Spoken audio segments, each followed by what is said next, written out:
What is up, guys? I'm with my man Okea here. Thank you for joining CKN today. It is such a privilege to have you. Of course, you smashed it as your role as Shawn in Cobra Kai season 3, and honestly, man, you're the best. So tell me, what was it like being like? Go run me through the audition process for like the role of Shawn. Oh man, so like start to finish, it was a more or less a typical process. I got the initial audition from my agency, and they gave kind of a vague description of what they would like the character to be like, as well as some of the scenes that they wanted me to try and create. And from there, you just kind of fill in the blanks for yourself. That's kind of like the actor job part of it, to decide how this character is going to speak and move and all that. You know what I mean? So Yeah. From there, we do a self-tape. We tape it at home, shoot the audition, and then I send it on, and then it's just gone into the ether for who knows how long. And then probably a couple weeks later, I got the call saying I got a call back for it. So that was a wonderful surprise. Definitely. Yeah. Let me see. Yeah, from the callback, actually, I went to a completely wrong location. I had the address completely wrong, and it took me to the other side. The place I needed to go was maybe like 5-10 minutes away from where I was living at the time. So I ended up having to drive like an extra hour and a half, and I was so late that I thought they weren't even going to see me anymore. But luckily, they decided to give me some time. You know, that sounds very familiar. I don't know if you've seen, but Mary was saying that she missed her entire audition for season 1 for Sam, and her boyfriend told her about that. Like, oh, this reminds you of that. That must be such a fear though, because you're like, you got it, you got the role, and then, or if you're, going to audition, you're like, damn, I missed it, or something. I mean, it's a testament to the writers and the people and the casting to still keep faith with you, and not to just go, oh, he was late and all this. I'm really glad they didn't throw you under the bus or got difficult. Yeah, that could have gone in a completely different direction really easily. They could have just decided, he's right, serious, blah blah blah. But I guess Mary paved the way for that, allowing some grace in the. They probably created like a new agenda, called it the Mary Mauser agenda. Like, okay, if we get this again, we just have to follow this protocol or something. So season 3, what are your thoughts on Cobra Kai coming in as a new character and to be a part of the entirety of the Cobra Kai or the Karate Kid universe? Well, season 3, just first and foremost, was amazing in my opinion. I love how it gets bigger and bigger every season without it being too fantastic, if you know what I mean. Yeah. But it's crazy to be a part of this world. I remember even when I did the audition, it was still in the more niche YouTube market. So I didn't know a lot of people that had watched the show unless you were maybe an actor trying to get into it, or just a really solid fan of it. So it's cool to be accepted into this universe. For sure.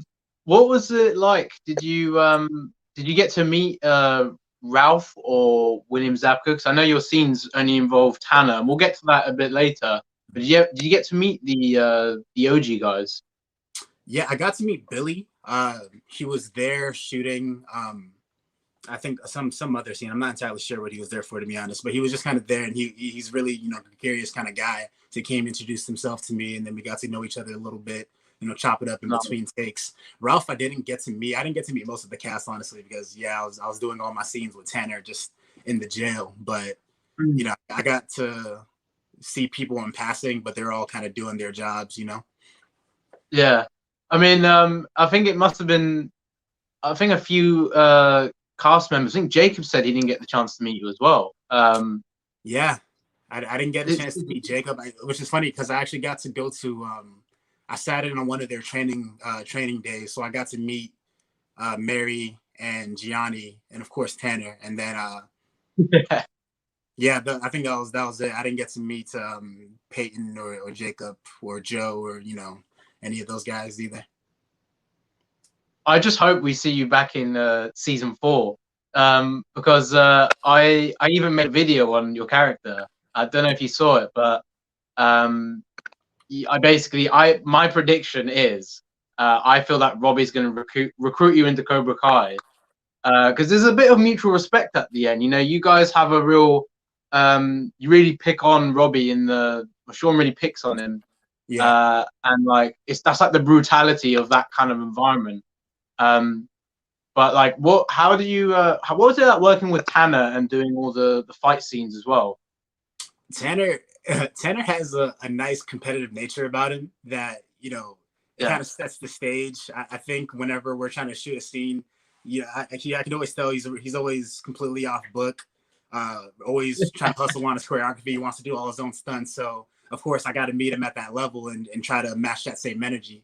But he's a really easy guy to work off of. I think, you know, he gives a lot in the scene and allows myself room to explore what I want to do with the character, you know?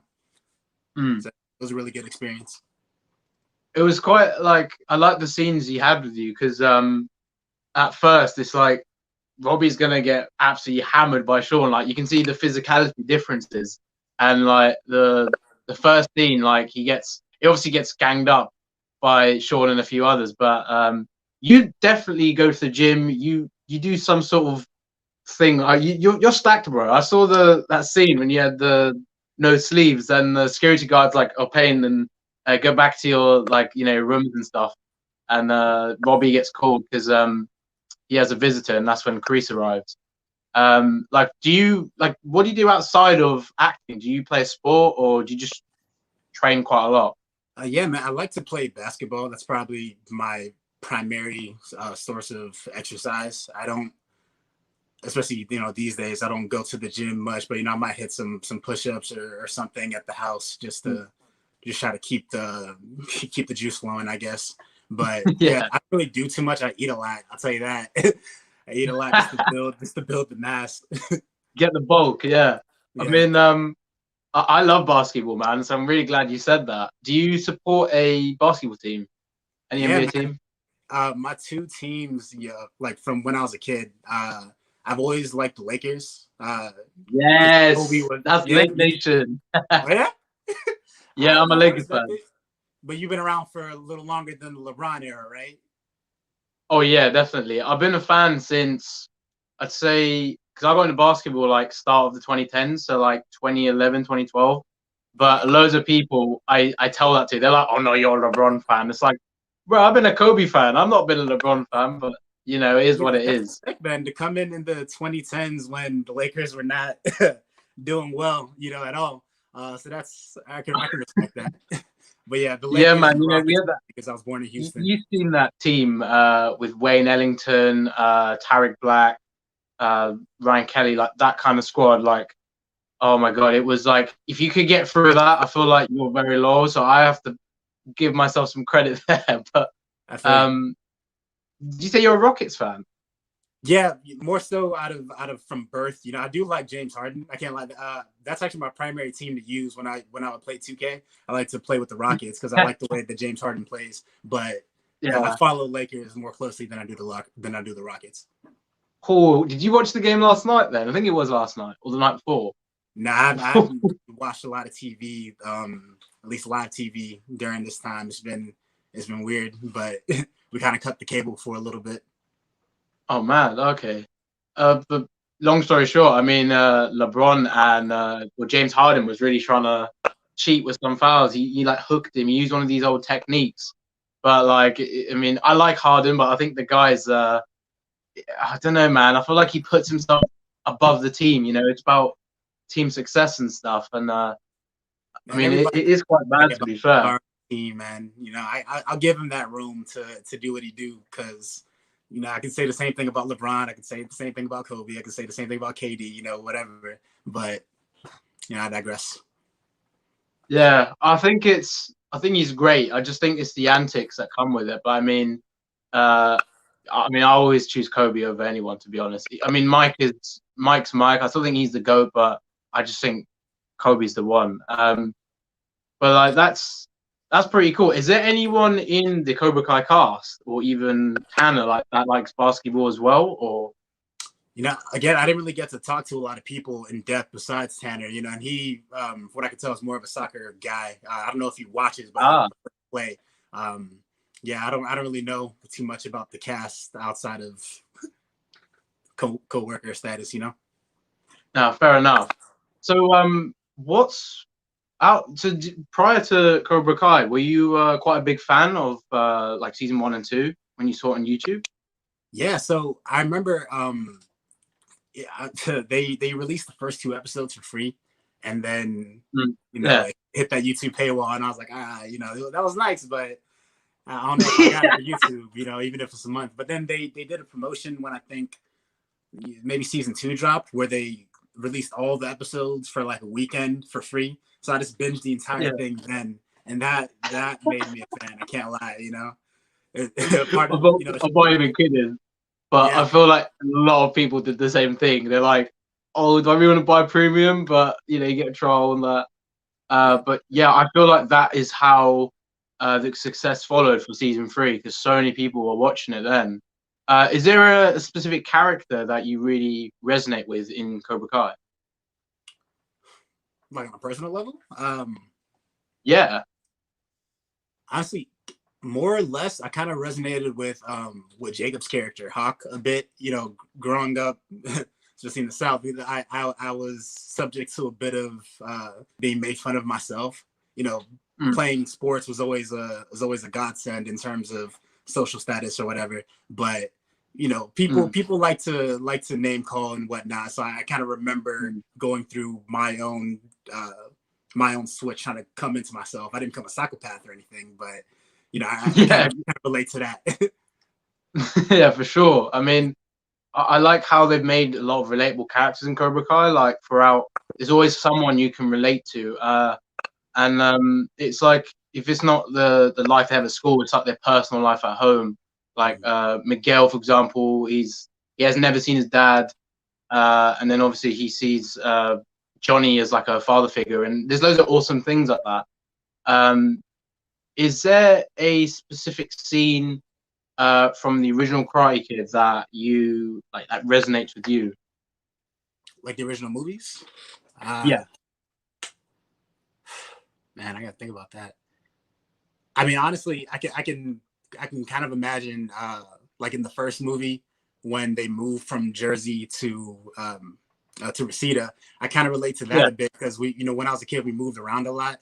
So it was hard to just leave everything you know behind and come into a completely new area where you don't know anybody. So that was kind of a parallel for me, I suppose. I can't really think of a lot of specific scenes. I didn't do karate growing up or anything like that. So yeah, fair enough. I mean, I feel a lot of. I mean, I was inspired by my granddad. So me and my brother, we got into karate at a young age.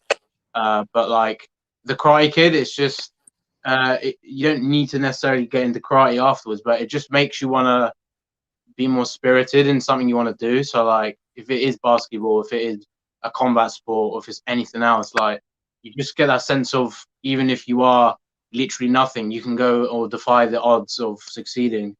And like even with acting, it must be like such a journey for you, and you're so young, so like you must feel like yeah, this is only the beginning and all this. But like, what inspired you to get into acting? You know, from a young age, I always really loved TV. I actually wasn't like allowed to go and play a lot of sports on like organized teams, just my mom's rule. So, you know, being inside the house and having to watch TV, you really got to get into the different cultures. Yeah, it was crazy. It's a long story with that. But just kind of that exposure. Plus, I also had a couple family members that worked in TV. I have an aunt that's a graphic designer for a lot of different channels. So I was always interested in how TV is made as well. We even had like me, my sister, and brother. We had a little, not a YouTube show. We didn't actually film it, but we would enact like a kids talk show type of thing in our living room. That's you know, like sit in the cardboard box with the hole cut out of it, and like you know, so pitch cool. to the parents why we deserve allowance and whatnot. I don't know, but yeah, that's so funny. Yeah, it's crazy when you think about it. You know, all the things that build up to where you end up wanting to be when you're older. It's pretty cool of a transition. For sure, man. Like life's such a life throws you as a curveballs, and I've heard it so many times. Like, life can really change quickly. Your mind can change. Like, I actually wanted to do YouTube a long time ago, and then it ended up like it was like, you know, I wanted to do sports in school and all that, and then I kind of got back into media, and I realized this is what I want to do. So it's like, you know, we make mistakes, we go through it, and you know, we learn from that. What would you say has been the most important lessons from that you've learned being an actor? I think, I guess, you know, to put it in a sentence, you know, everyone is the main character of their own life. You know, most people don't set out to be villainous or terrible or whatever the case might be. You know, everything is justified in their own mind. So I think acting has allowed me to explore people and behavior really well in a way that I could apply to my personal life as well. You know, kind of like, I could probably see where you're coming from. You know, somebody did me any kind of dirty or anything like that. So it allowed me to really chill out, I think, because I'm not too concerned about why is this person specifically terrible towards me. And I was like, you probably got your own stuff going on. You know what I mean? For sure. Like, it's a good mindset. Like, I feel that's, I mean, has there ever been a part of your, like, your acting career where you have got any sort of any hate for anything, or you just kind of see something and you're like, you know what, I just like ignore it, you get on with it? I'm sure actors always get someone or something that just sort of really tries to sway their way. Like in terms of characters I played or something like that, or how do you mean? Yeah, well, I mean, in terms of what's been publicly available, you know, I haven't done too much work. You know, Cobra Kai is my first TV show, so especially to have something with this level of visibility, generally speaking, the reception has been positive. I don't get a lot of, I think nowadays people are able to separate, you know, the character from the actor, you know, and not write a hateful message and whatnot. A lot of the things that I get are prefaced with, I know that you're not that guy, but I hate, you know what I mean? Yeah, so it's luckily I haven't really had to deal with that just yet. How's the how do you feel with the inclusion of Shawn and how the fandom have reacted to this? Because I know loads of my subscribers say, "Oh, I love Shawn. He's such a cool character," and I think that's amazing. Like, how do you feel that's impacted you? And I'm just really grateful, and I feel really lucky to be a part of the storyline. And you know, even if it was just a couple of episodes, I feel like it was very impactful, especially for one of the main characters being Robby.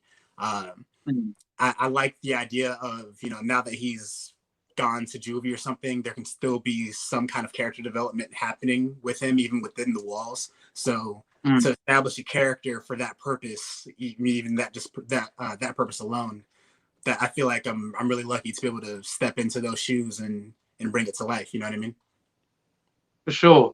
Like, you bring the whole life of Shawn. You bring it, so you bring your A game clearly, and I think that's the impact you've had on everyone. And I have to say this because honestly, you did an amazing job. And I think it's the coolest thing is like the way you channel that. I know it's like a job for actors, but the way you channeled yourself to be Shawn. Like, is there a specific like a thing you think of when you get into character as Shawn, like just to make you get into that sort of mindset? Because I can imagine it being really fun to get into that. Yeah, man. Honestly, a lot of it is just powered through imagination for me. I found out I booked the role. I can't remember how long, but at least I had a couple of weeks before I actually started shooting. So I was able to sit down and really make a lot of decisions about who the character is and what he might have been through and whatnot, just to help myself flesh it out. And I feel like building that mental world beforehand will allow you to just step into the role and step out as necessary. You know what I mean? That way you're not really thinking about all of the history too much, because it's just like studying for a test almost. You go over your material more and more until it becomes second nature to you. That way, whenever they ask for a question or you know, a specific type of scene, you know, on the day they might just completely change everything. You can hopefully accommodate to the best of your ability. Sure. Is there any sort of improv or any sort of changes that were made to the scene that we see? Like, was there any sort of differences prior to that, or was that always the set scene? Yeah. So in my audition, I auditioned with the first scene, like where we are introduced to Shawn. And from audition to screen, they added a couple more lines, and even in my own right, I kind of changed a bit of the wording up just to make it more, sit more comfortable with me. Because at the end of the day, you're given the material, but then you have to make it your own. So yeah, some people get in trouble for it, but they gave me a little room to tweak things how I felt would that's cool. Best. Yeah, and they're really cool about improv situations. I didn't do too much improving on it besides like a couple ad libs and whatnot. The little side conversations that we would have with my cronies when we're not really listening. Things like that. But I think it just allowed for a really relaxed set. You know what I mean? For sure. I mean, that scene really sticks out when that character's sitting on your table and he's like, I don't think he realizes my table, bro. And you're like, that's my table, homie. I love that. It's just the way you like throw the cards and then Tana gets up, like, what's going on? And damn, like, intimidation's great. And I love it. It's like, I spoke to Joe Sir, who played Kyler. I don't know if you ever got to meet Joe, and he was saying about how fun it is to play sort of like an aggressive bully. Your character's not a bully in like the sense he's just a bully, but it's like he's another juvenile. He's in the same boat as Robby, yet he's just seen some fresh person. So it's like, oh, okay, I know what I could do here. Similar to how in Cobra Kai, like you got new students coming in, and then all the like Hawk and Miguel go at the students just to tease them a little bit. In Cobra Kai, how do you feel it felt working with the stunt team, like Hiro and Janelle? Because they obviously must have helped you a lot in coordinating stuff. So how did it feel working with them? Oh, definitely, man. They really took the wheel in a lot of the scenes because there's a lot of action that gets packed in those 3 episodes. So it was really cool of them. They allowed me to come to one of the stunt training sessions just to work on some karate forms and things like that, as well as learning the choreography. I think for the final fight, we came in maybe a day before, or a day sometime before rather, to learn the entire thing. And then they also sent me a video of the stunt team doing the fights. That way I can study it on my own and try to learn the choreography, just because, they're also choreographing a lot of different fights throughout the season, so they can't just sit and do every one thing. But I really think that they set the path for success, you know what I mean?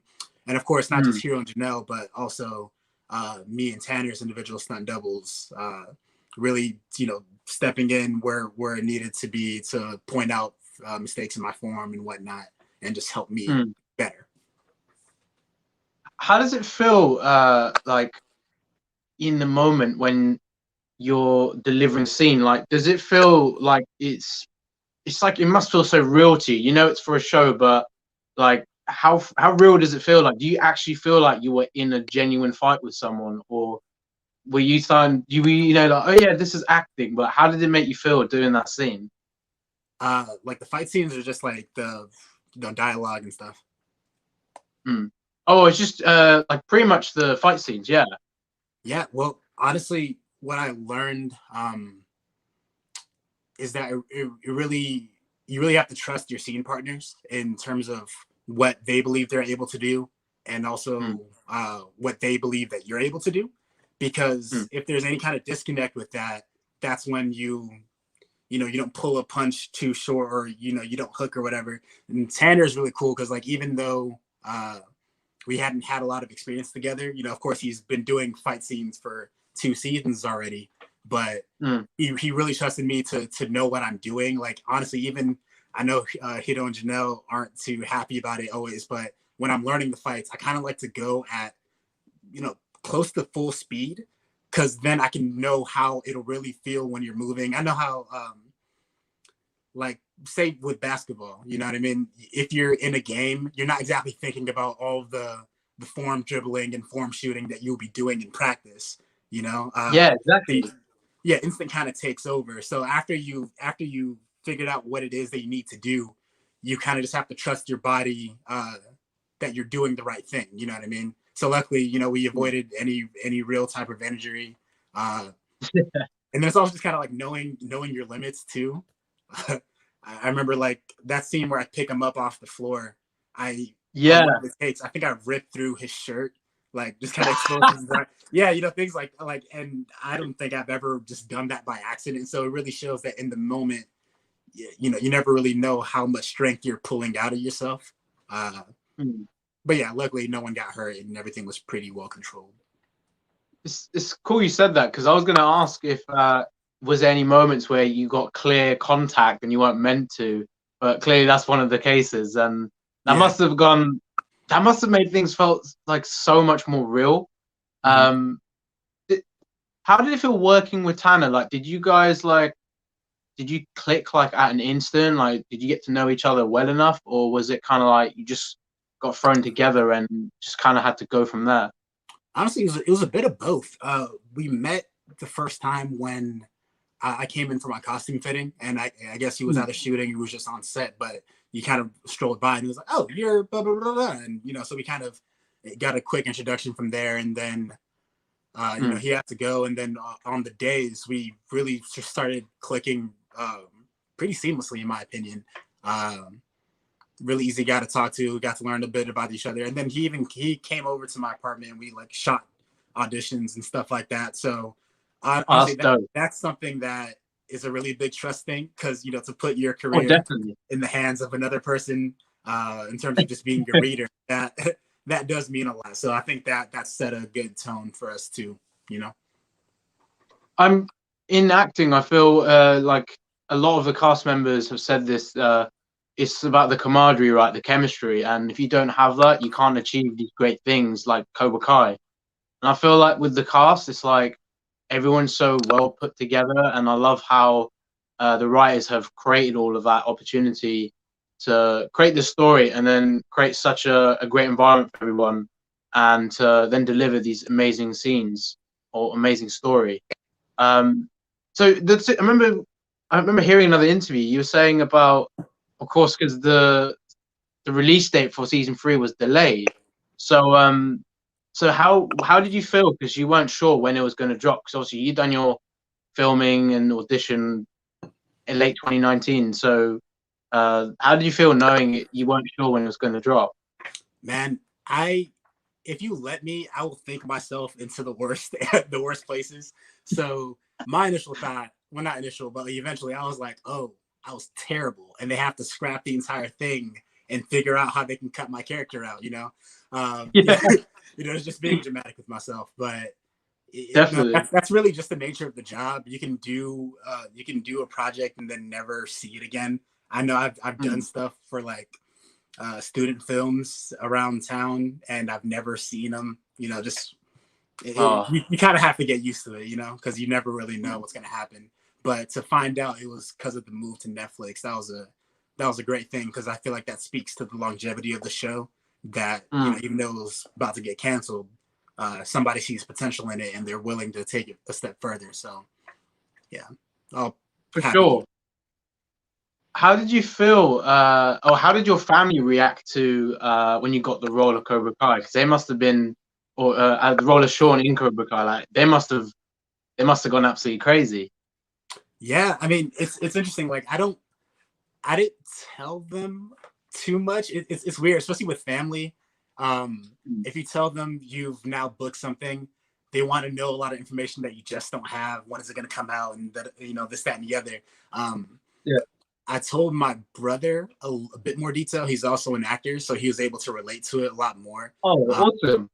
Yeah, it's so that's pretty cool that I was able to relate on that level. So I didn't actually tell too many people until I had more information to give, because you know, of course, I tell them that I'm about to be working on something, but kind of just leave it at that, because they don't really, you know, they're also signed to NDAs. We're not really allowed to talk about too much stuff anyway.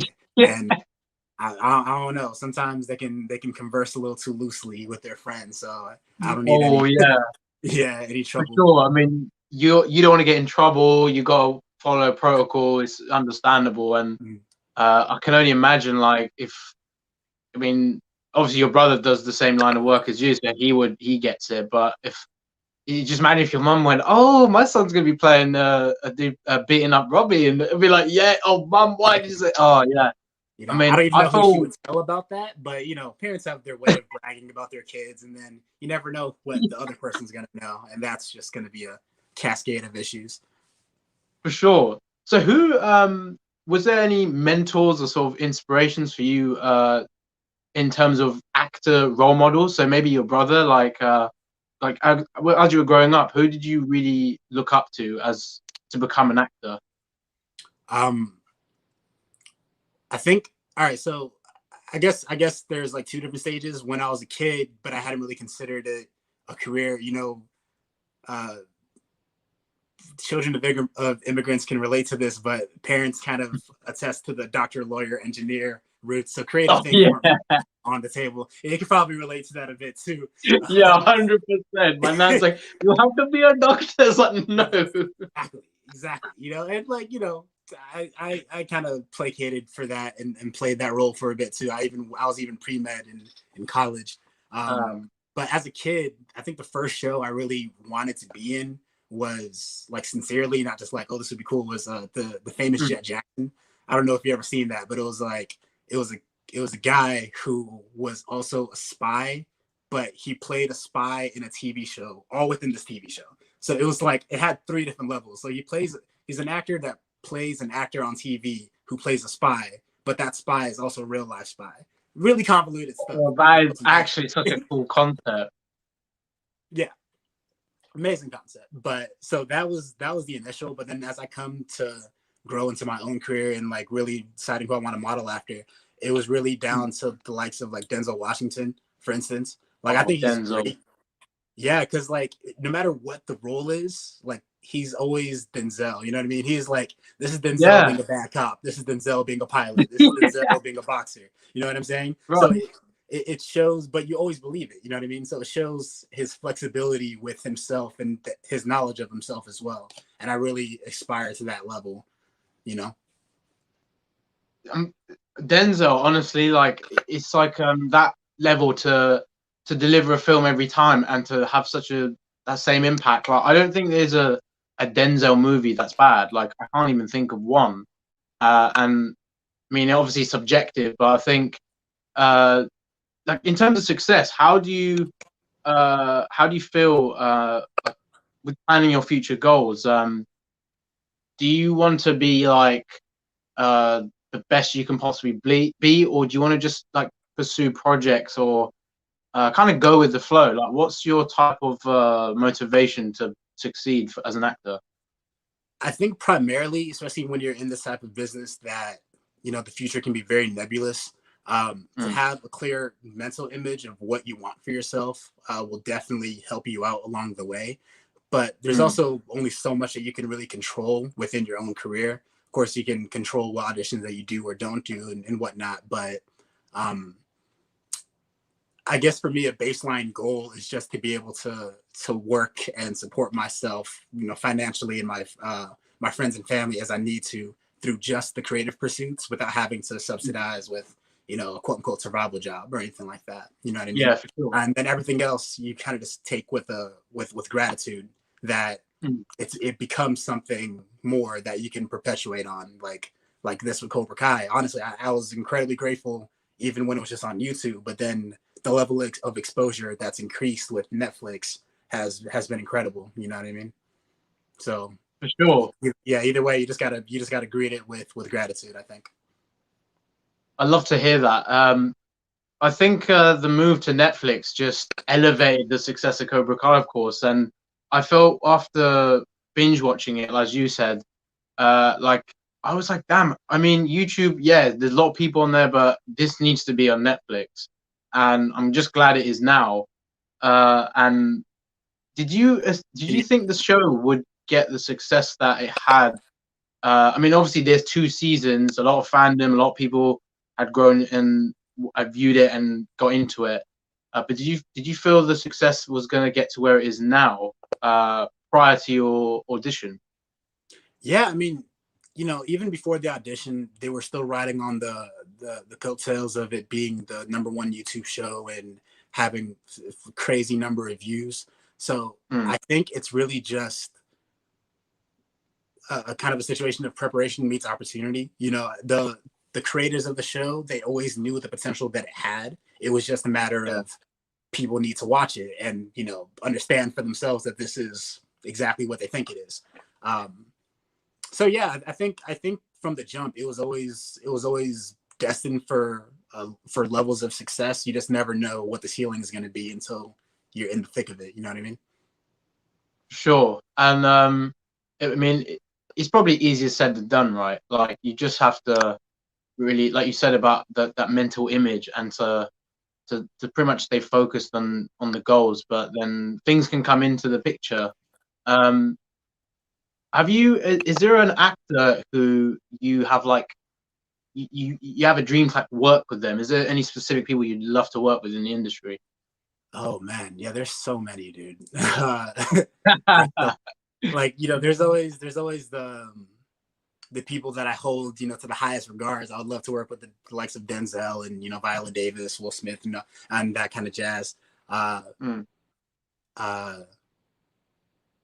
Yeah, and then there's like I guess the newer up and coming people that haven't really maybe established themselves. Like I have a lot of actors that I go through phases of, and I'm just like, I love everything that they put out.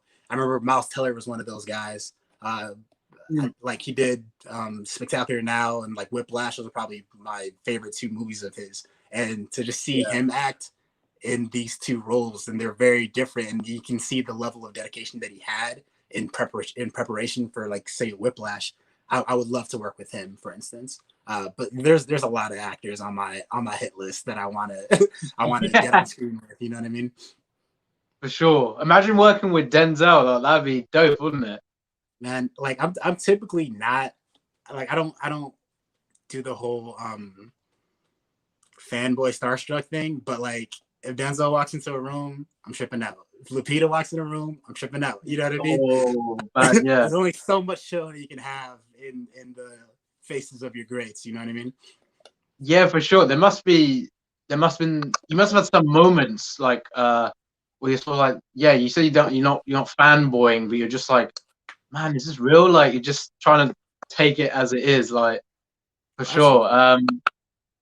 I mean, is there when you were acting, was there a specific genre or style of movie, TV that you wanted to go into, or were you kind of open-minded as to what you wanted to do?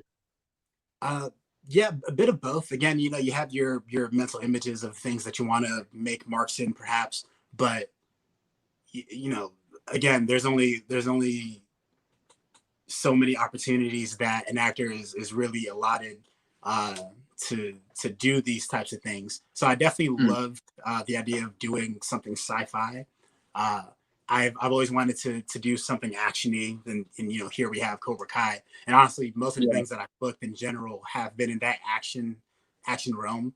I guess it's kind of a byproduct of my size and baby face that I can play you know, a teenager that is justifiably 6 foot, 200 plus pounds. You know what I mean? I would love to do a type of coming of age story as well. I probably think those are my like top 3: something sci-fi, something actiony, and a coming of age story. Are you a big fan of like the Marvel Universe, DC, or anything like Star Wars? Absolutely, man. Star Wars, not as much. I do love the Mandalorian series. Oh yeah, honestly, the original 6 and then, you know, the subsequent 3, they more like, I've watched them all, but they all kind of like they weren't made for me. You know what I mean? Nah, fair enough. Big fan of superheroes. Okay, so Marvel or DC? So it depends on what you're asking. Like DC runs the gamut on like animation. They definitely TV. Yeah, yeah. Like their animated TV and even their movies. Like I love DC movies in that regard. But Marvel, you know, their cinematic universe was just too thorough and too clean. You know what I mean? Definitely. Yeah. It's going through quite a transitional phase now. I feel, you know, after Endgame, it was bang, it was amazing, and then it's kind of like you know, it could be on the slippery slope. I hope that's not the case though. And then obviously DC, you got, oh my god, they're gonna be releasing Justice League, the Batman film. Oh my god, like I can't wait for that. Yeah, Like, Robert Pattinson one, and then they're actually going to do like a Batman Beyond story too, and that's going to be ridiculous. Like I'm really excited for that. Honestly, the Robert Pattinson is probably going to be among my top Batmen if I had to, if just right? based on what I'm seeing, it's that's going Yeah. to be. I don't like to get ahead of myself, but that one scene when he literally goes, "I'm vengeance," convinced me that he's already going to be better than Christian Bale. And I know it's the big thing to say, but like I feel the way he dedicates himself to roles, and he's a great actor. Pattinson's got that opportunity, so I really think he can cement himself as the Batman, which would be awesome. I feel it. I mean, honestly, even with the Christian Bale Batman, there's a popular train of thought that goes like Christian was a great Bruce Wayne. Yeah. And honestly, even his movies, you know, they did have a bit of a focus on the Bruce Wayne side of things that made the entire thing stick together really well, I think.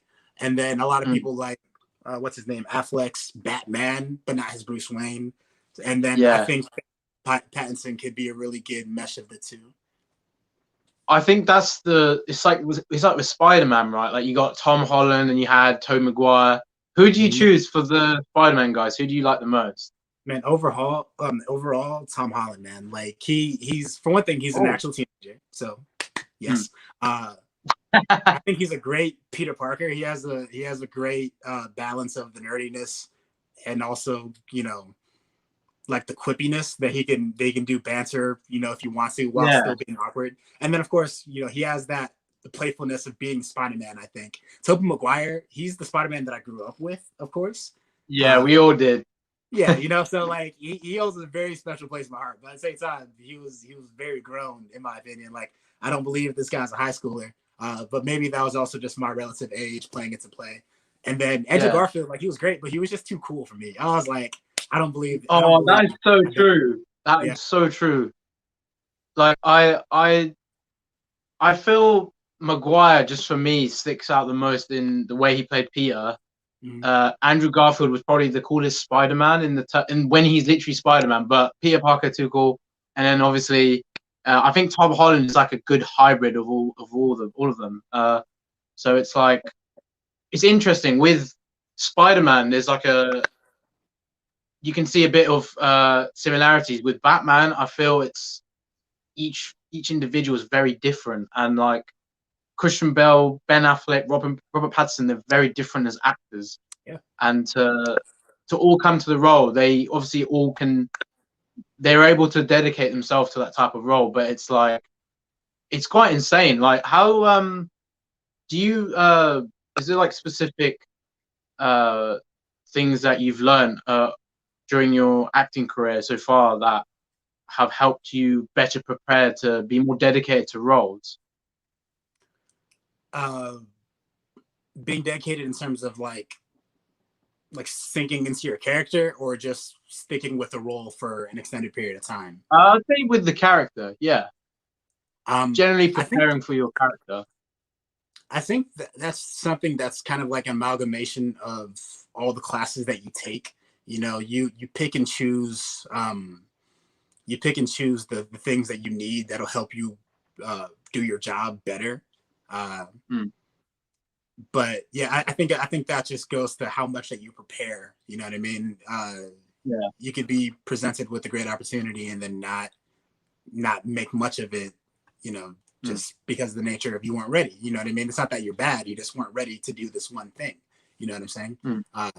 So I think I can just attribute that to studying.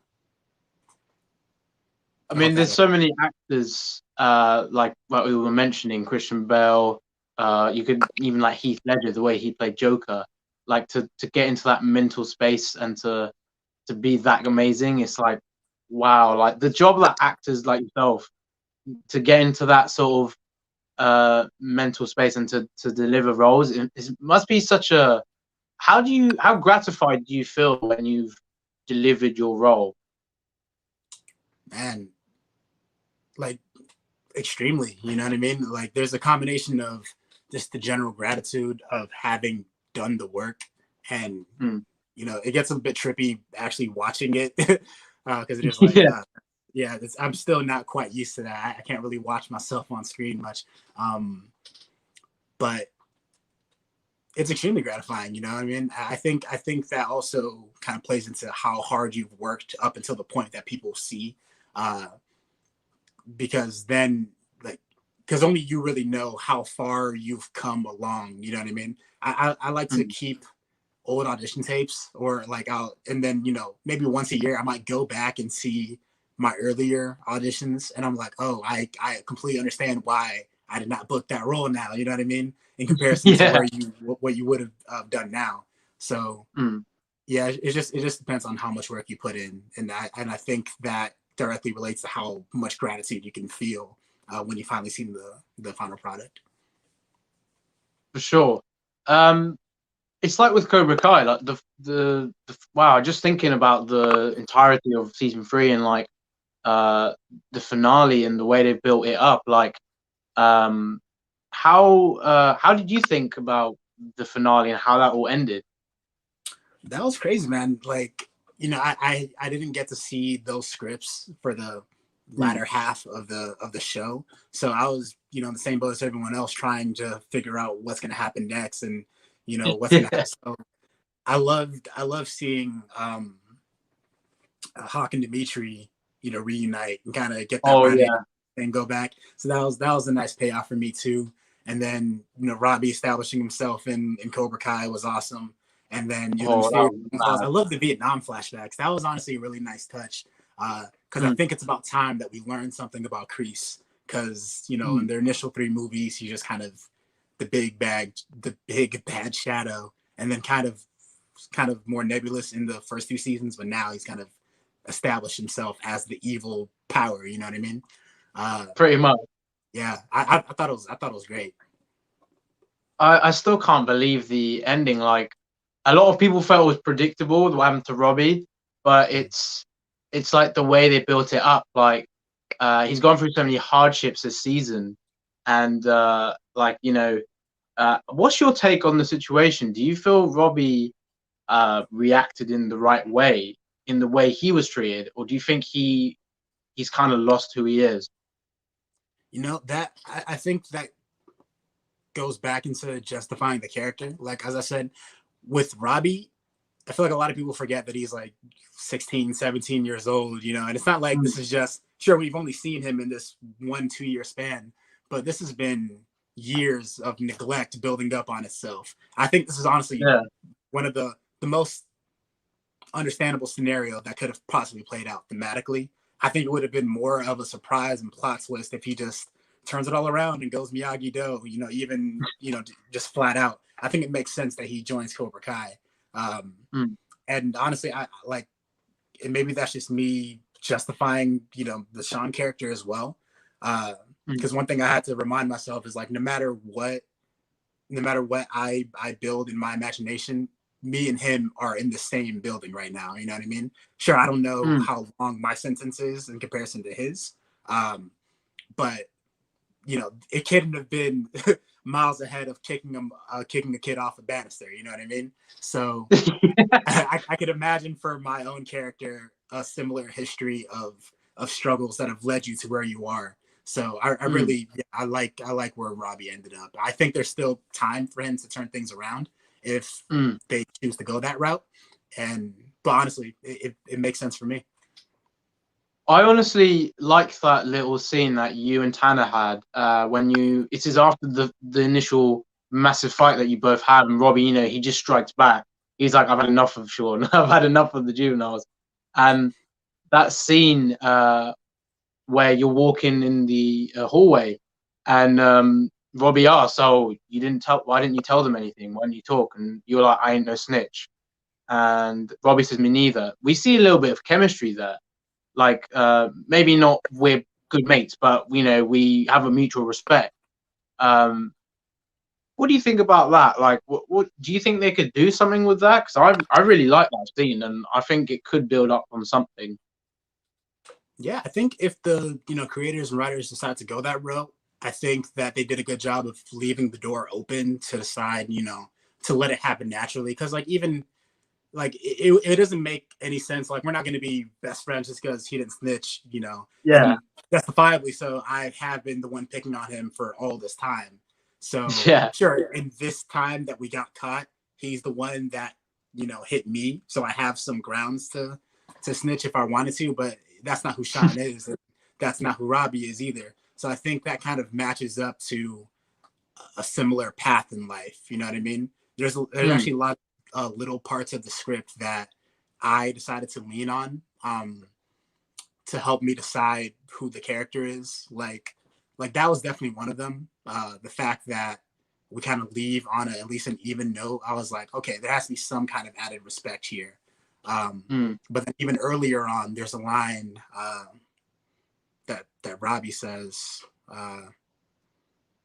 he says that my karate is only for self-defense, right? And then my reaction is like, oh, let's see how that works out for you. So I'm also imagining I imagine a lot of different scenarios where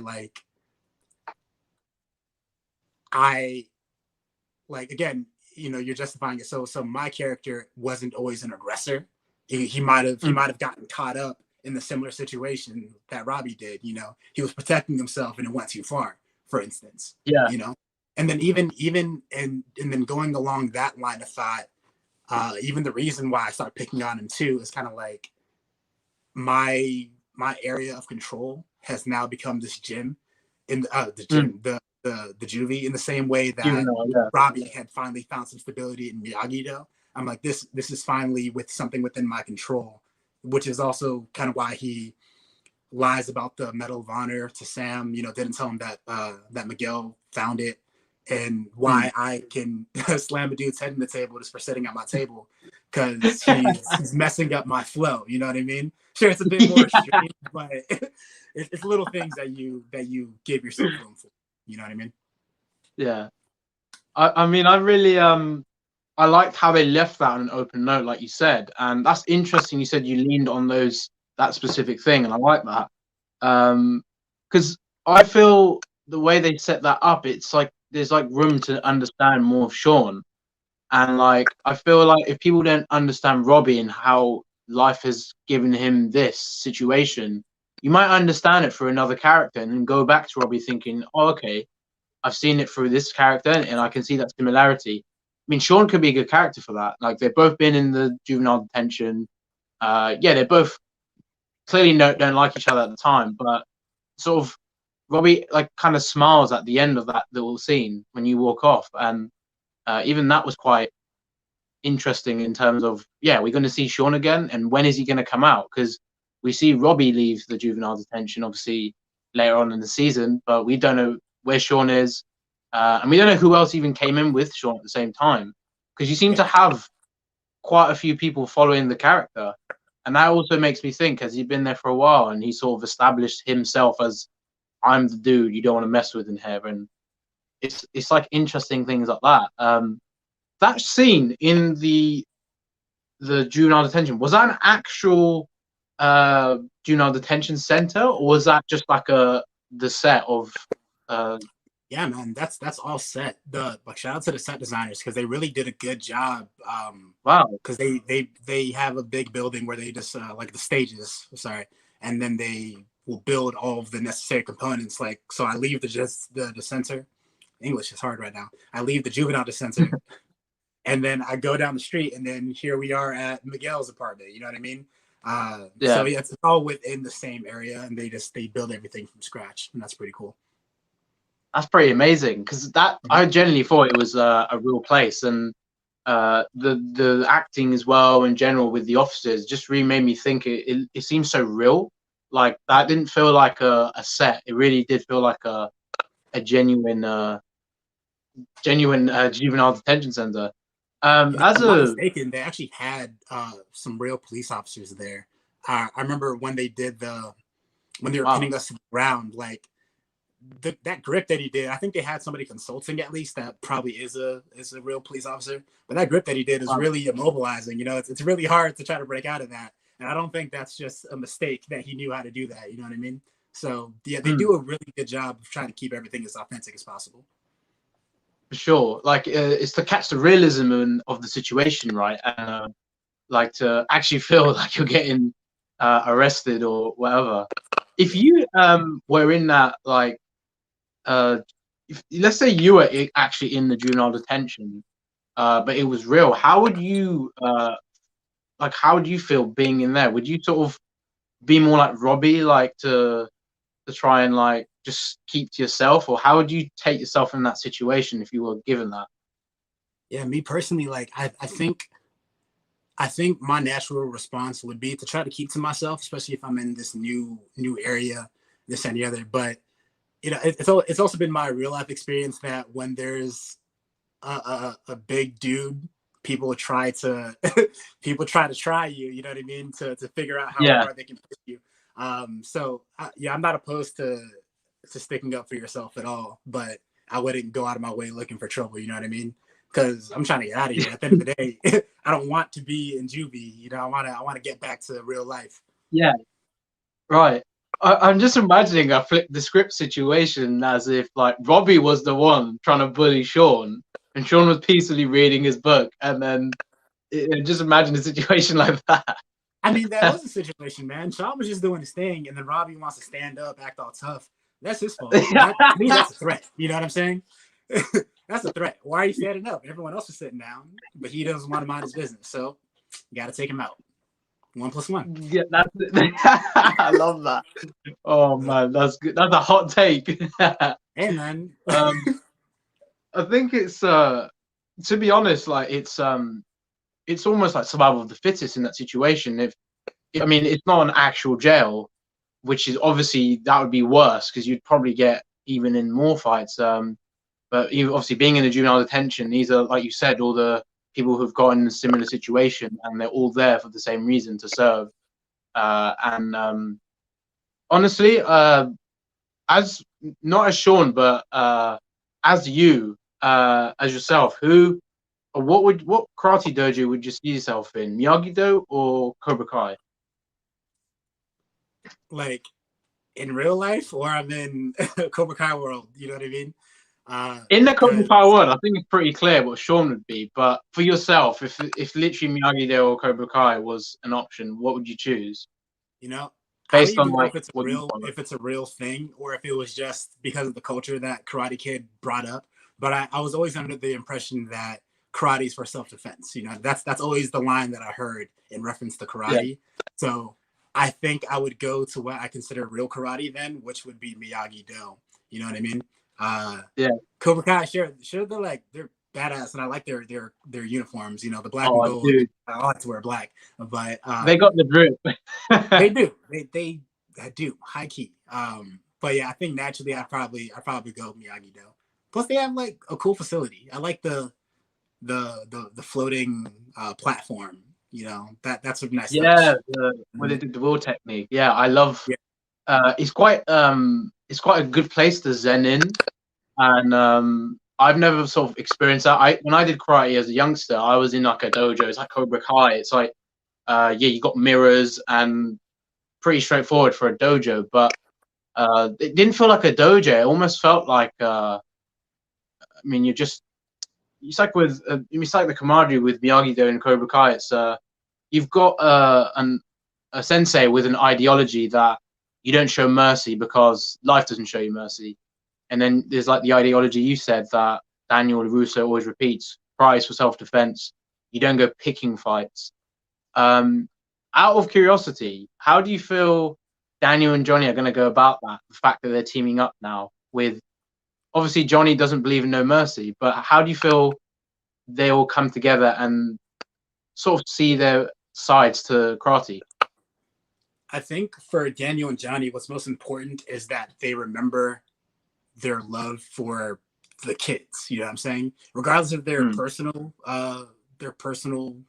butting of heads, they're still doing this for the purpose of the children, you know, up until this point, I guess. Because, you know, even how Johnny takes interest in Miguel, I think it's really more of a, not a metaphor, but it's like, this is what he wished he could have done for Robby. He just thinks that that's more of a lost cause than Miguel, you know what I'm saying? So they're doing it for the kids. So regardless of how much they disagree with each other on a personal level, the fact is now there's the whole enemy of my enemy situation. So Kreese, you know, we have to deal with this first, and then we can figure out our thing. You know what I'm saying? Which I think will be fun to watch in season 4, how they figure that out. You know, I don't even know if they'll figure it out within one season, but yeah, it'll be cool. I really like the cliffhanger that we get. Of course, we see Danny and Johnny in the dojos coming together, obviously apart from Cobra Kai. But the fact Kreese calls someone, and most likely to be Terry Silver. Obviously, Terry was a very, very big fan. He's a very fan favorite. How do you feel about if we see him again in season 4? That would be crazy, man. You know, they do have a good habit of bringing in old characters in the perfect times. You know, it's always justified. It's not just like a random cameo. But I think that would be a logical next step. You know, either Terry Silver or some of the original Cobras that Kreese taught. Like what's his name, Dutch, and I don't know if that's actually, I can't remember if that's original. Yeah, but Dutch, Tommy, Jimmy, Johnny, and then Bobby. Yeah. All right, Bobby. But yeah, I think that's a logical next step because he seems to be strengthening his ranks. You know, he recruited all the new bruisers into Cobra Kai. So to get another instructor to help balance things out, I can definitely see that happening. Because I don't know if he's gonna like sick Terry Silver on him to go fight. You know, probably he's gonna do some fighting, but he's not gonna go fight some kids. You know what I'm saying? So he could definitely take a nice instructor spot.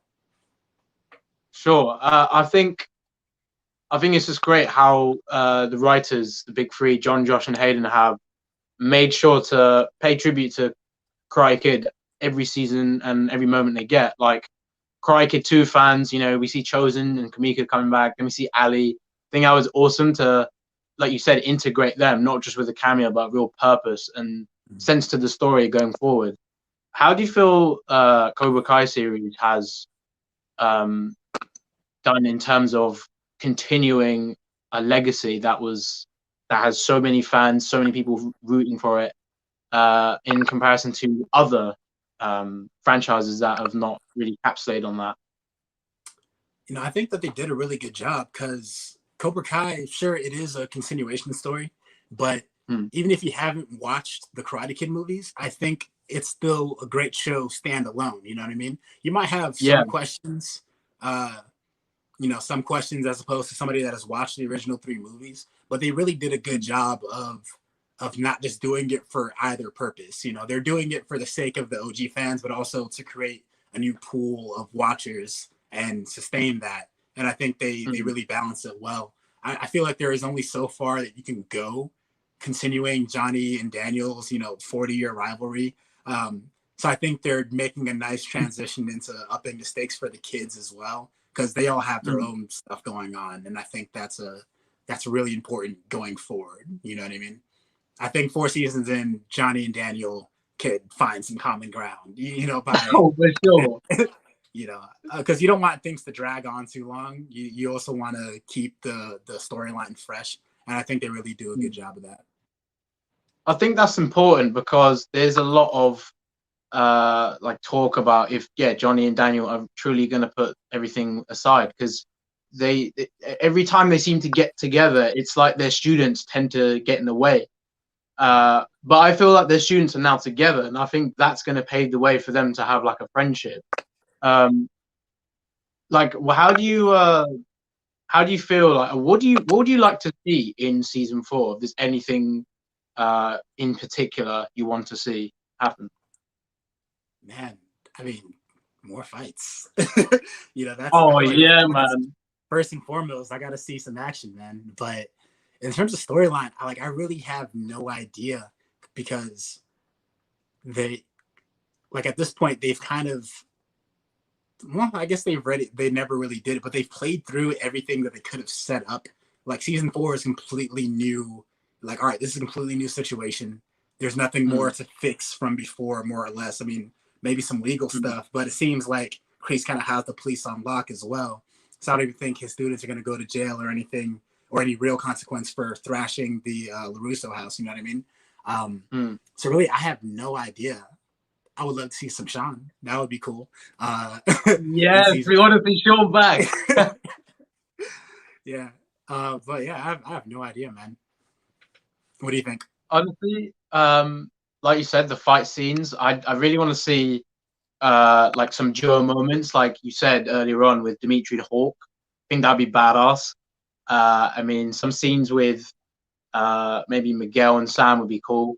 Some Miguel and Hawk scenes as well, because that situation is really interesting. Because you remember the Hawk and a few Cobra Kai students were responsible for trashing the Miyagi-Do, and I don't think Hawk had even told Daniel that. And there's like so many things there that haven't really been justified to the point where they actually know who it was. And I would like to see maybe Hawk maybe really confronting Daniel and saying, "I'm sorry, it was me," and a few others. But did that actually, like, did you ever think that Hawk was gonna betray Cobra Kai, or did you think he was gonna get worse under Kreese's influence? Yeah, man. Honestly, that's really what I wanted to see, because even just the season 1 to 2 shift, you know, with just a little dose of Kreese and he became kind of maniacal, that was amazing. So I was like, how far can they really take this, you know, before he ends up actually killing somebody, you know, unless he already did, who knows? I don't know about Brooks, but Brooks. Yeah, man. I was like, damn. But yeah, I would have liked to see how far he can take it with Kreese. Unless it's just kind of like a constant state of rage, you know, which can then be, I guess, repetitive and boring to watch. So I like the fact that he's still changing, you know what I mean? Even if it's now changing back to the good. I feel like he's not going to be able to turn off his savage side so easily, just because I think right now what's motivating him is that he really does care about Dimitri. You know, it's not necessarily because he's like, oh man, Kreese is terrible, or, you know, this is terrible, you know. I think he still gives himself room to be badass in that respect, but he doesn't really want to hurt his brother, you know what I'm saying? For sure. Like, you can see a little bit of guilt in his face when just before the moment he saves Dimitri, and when he was about to break his arm, or after he broke his arm, like, you can see he kind of, like, Cobra Kai, like, oh, it's great you did that, but he kind of looks guilty. And that was one thing I was always curious, like, is he, I don't, just the way it was going, the way they were building him up, I'm thinking Hawk's just going to become the next student to Kreese, have that sort of similar Johnny Kreese relationship from '84. But I mean, clearly we were all wrong, and it took us by surprise. And I think they did a good job of masking that parallel, because, like, you know, we see the Vietnam story with young Kreese and the consequences of mercy and, you know, all of that. So to watch that happen and then watch Hawk maybe struggle between, is mercy the right choice or not, that definitely does beg the question of if he's going to go down that route and, like, inherit Cobra Kai essentially. But, you know, he has like 16 years of being a good guy underneath his belt, so I think it's gonna take a little bit more than that, you know what I'm saying? Like Kreese, he lost people, like people died because he had showed mercy, versus do you feel like, from what we've seen, like, is Kreese, like, is his whole reason to be the way he is fully justified, or do you feel like there's a little bit more we need to know? Because I would love to see more backstory increase in the next season. Yeah, I would love to see some backstory. And, like, in terms of a character, I mean, bottom line, he's tripping. In my opinion, like, he's kind of he's kind of a terrible influence on everybody around him. But in his head is fully justified, and I can agree with that. You know, I can see why he thinks his actions are justified. I don't personally agree with it, but yeah, you know, to weaponize children and try to take over the city, that's a little weird to do in your spare time. You know what I'm saying? Right. And even like it's like all this the stuff with the snakes. You know, that scene with Clarence and Owen Morgan's Bert is literally like even that was quite extreme to make them eat a mouse or to feed the snake is like that's a bit over the top, right? And I feel I still don't understand, like, yeah, he went through all this stuff in Vietnam, but there's surely like a little bit more that happened for him to become who he was in the original Karate Kid, because he was more of a brute than, do you know what I mean? Like it's like that distance in between. I'm wondering. You know, I could always imagine that there's more stuff that happens. I think what Vietnam represents was a turning point for him. You know what I mean? So it's like this is a really important event that will define my next couple of years, and it'll frame how I see everything that happens to me in my next couple of years. So of course there's going to be an additive, you know, compound effect with experience, but you know, PTSD is a crazy thing. You know, it's a you can really shift your entire perspective on life upside down if you don't get some of those issues worked out. And he did not get his issues worked out, you know? Yeah, like you said, he was tripping.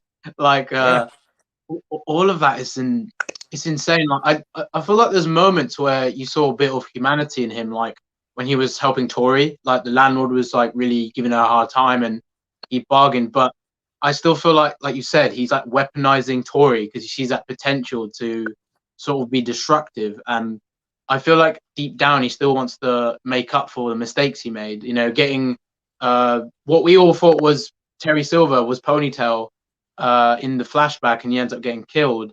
It's like I'm always curious if he has that regret in every moment he takes, like because he's so serious about it. Like, I mean, it'd be cool to see some backstory in Terry Silver too, because we don't know a lot about him. We're talking about, but sorry, what's that? I think like maybe in one of the spinoffs. You know, I think an entire Kreese Terry Silver spinoff would be really interesting to watch. You know, just how they grew up together from that point on.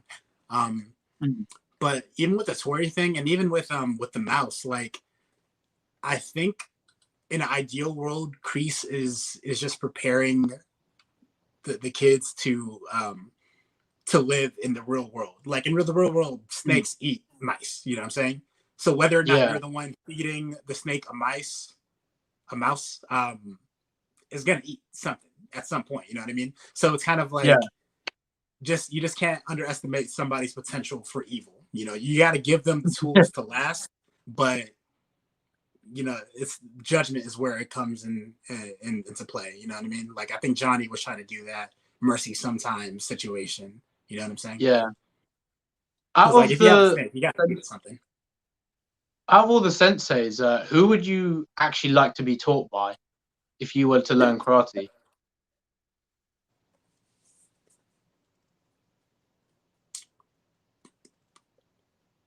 Honestly, you know, I feel like I would get along more easily with Johnny. You know, he feels kind of like an accessible person, and maybe it's because of his lack of a filter. Maybe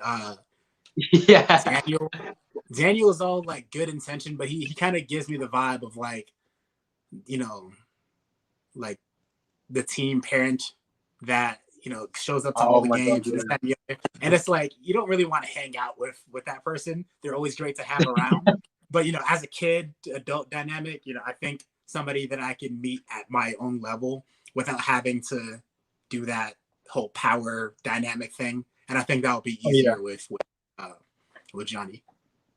I thought Johnny is just, he's hilarious. The thing with Cobra Kai I haven't actually mentioned is the humor. And the writers, they're literally comedians. They obviously did Harold and Kumar, American Union, and such. And I mean, you can clearly see the jokes that they have. And yeah, like you said, Johnny doesn't have a filter.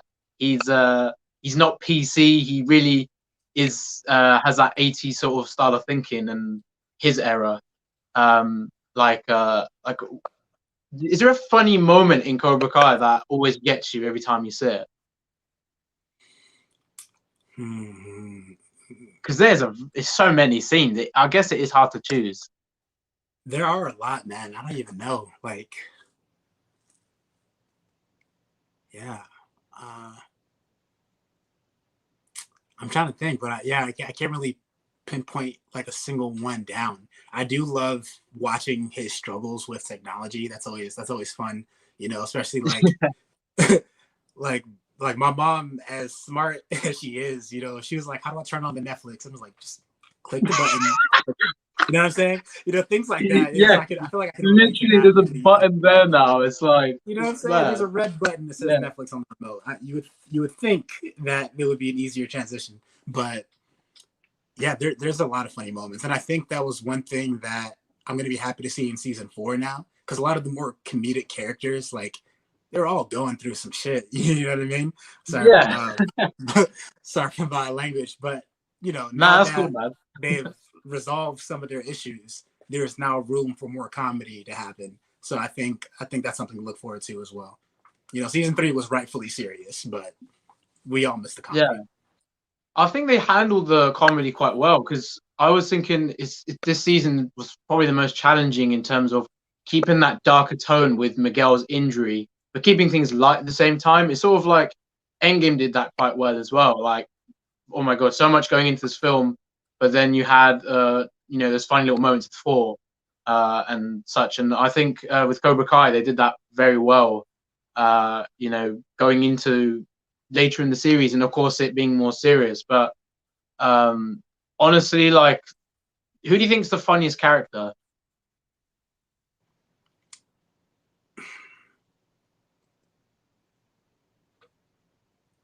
I really like Dimitri's character, Gianni's character, like, because like I think what's really funny about him is that he's completely sincere in everything that he's saying. You know, he might not want to be funny in the moment, but like, it makes sense for him. Like, what really got me in this season, now that I think about it, was he said something about like a sexual Venn diagram, and I was kind of like, yes, like this, you know what I mean? But I feel like 100% he's really thinking this sincerely. He's like, oh, this is the perfect way for me to express my feelings right now, is with this this nerdy ass joke. So like him, he's probably one of my favorite characters to laugh at, I think. I'll be honest, right? I found Dimitri, I mean, Gianni D'Ascenzo, he's a great guy. He's done such a great job to be Dimitri, because I found him very irritating in season 1, Dimitri. I just think he was, and a little bit in season 2, I just thought he was always like pessimistic, and it's like he just always found a coward's way out. And I'm like, oh, Dimitri, stop. Like, and then season 3, as soon as he has that moment with Hawk at the end of season 2, he's just so much more confident, and he's like, he still gets picked on as well, which is lame. But I actually really liked him in season 3, and it's a testament to, of course, the acting as well, and the writing, because I started liking Dimitri, and in shows and whatnot, there's always a moment where you start to like a character, and then there's a moment where it's like you immediately despise. It's like Robby. I liked him and I felt sorry for him, and then the stuff with Miguel, I was like, oh my god, like, that was the point where he didn't need to go. Like, Miguel clearly said sorry and stopped the fight, but Robby showed no mercy, and then that was a little parallel to Cobra Kai. Sorry, what do you say? You think it was on purpose then? Like, you think they heard him say no mercy and it was like, man, bump that, kick him off the... I don't... What I'm trying to say is, it's like, the fact that he got up with anger and still tried to finish Miguel, although Miguel was like, all right, I'm going to show the white flag, it's over, I'm not going to hurt you. I feel he still thought Miguel was a threat. And funny thing is, Kreese did this with Johnny when they had that fight at the start of season 2. And Kreese says, because Johnny was thinking of killing him, and he sees that flashback of what Kreese did to him, trying to strangle him and stuff. and Kreese says, you know, it's honorable showing mercy to an old man, but then Kreese still gets him. It's like, I feel like Robby did the same thing. He may have not thought of it like saying, I'm not going to show no mercy, but the act was showing no mercy because he kicked him. And he knew about the railing. Like, do you think how do you feel about that? If that was on purpose or not? Like, I can imagine him wanting to hit a final strike regardless of if he actually heard the apology or not. I think that is up in the air of whether or not he registered that he was, you know, trying to end it. But, you know, to be fair, they were pretty far away from the railing. It's not like he kicked them into the air and then he just went over. You know, Miguel kind of hit the stumble until he toppled over. You know what I mean? So it's like he hit the nay-nay, then he went off. Like, all right, I can stop at any time now, but it just keeps going. You know, I dropped the AirPod in the sewer in the same way. Like, it just kept bouncing and bouncing until it just landed where it wasn't. And I was like, you know what I mean? It's a well-shaped type of situation. I love how we're comparing an AirPod incident to the literally Miguel's injury. That's brilliant, bro. But I know what you mean in that. Oh, they're expensive as well, man. I mean, I actually find it funny enough. You said it like, I don't have AirPods, but I got these ones for Android, and one or two times they've fallen, and I'm like, oh my god, it's got close to me losing them or falling into something, which is ironic because it's almost like Miguel was falling into a trap, which was he was always going to get injured because with the way Robby was, all the build up of what he was going through with Johnny. And then finding out what Sam did behind his back, it's like everything is going against him, and it could be personal because Miguel has kind of been the reason why his dad hasn't really been focusing on Robby.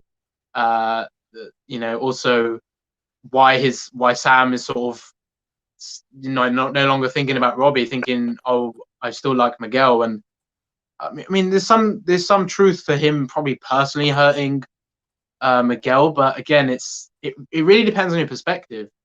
But overall, how do you feel going into season 4? Characters like Robby, do you think he's going to really like want revenge, especially if at the next tournament, because that's going to be interesting? You know, at this point, I don't even know if he's motivated by revenge or not. Because I mean, I guess he could be, you know, a little hurt that Sam's not there for him anymore, but I still don't think that he would want to like hurt Sam. So if they ever faced off in a tournament, I don't think that he would, you know, try to destroy her.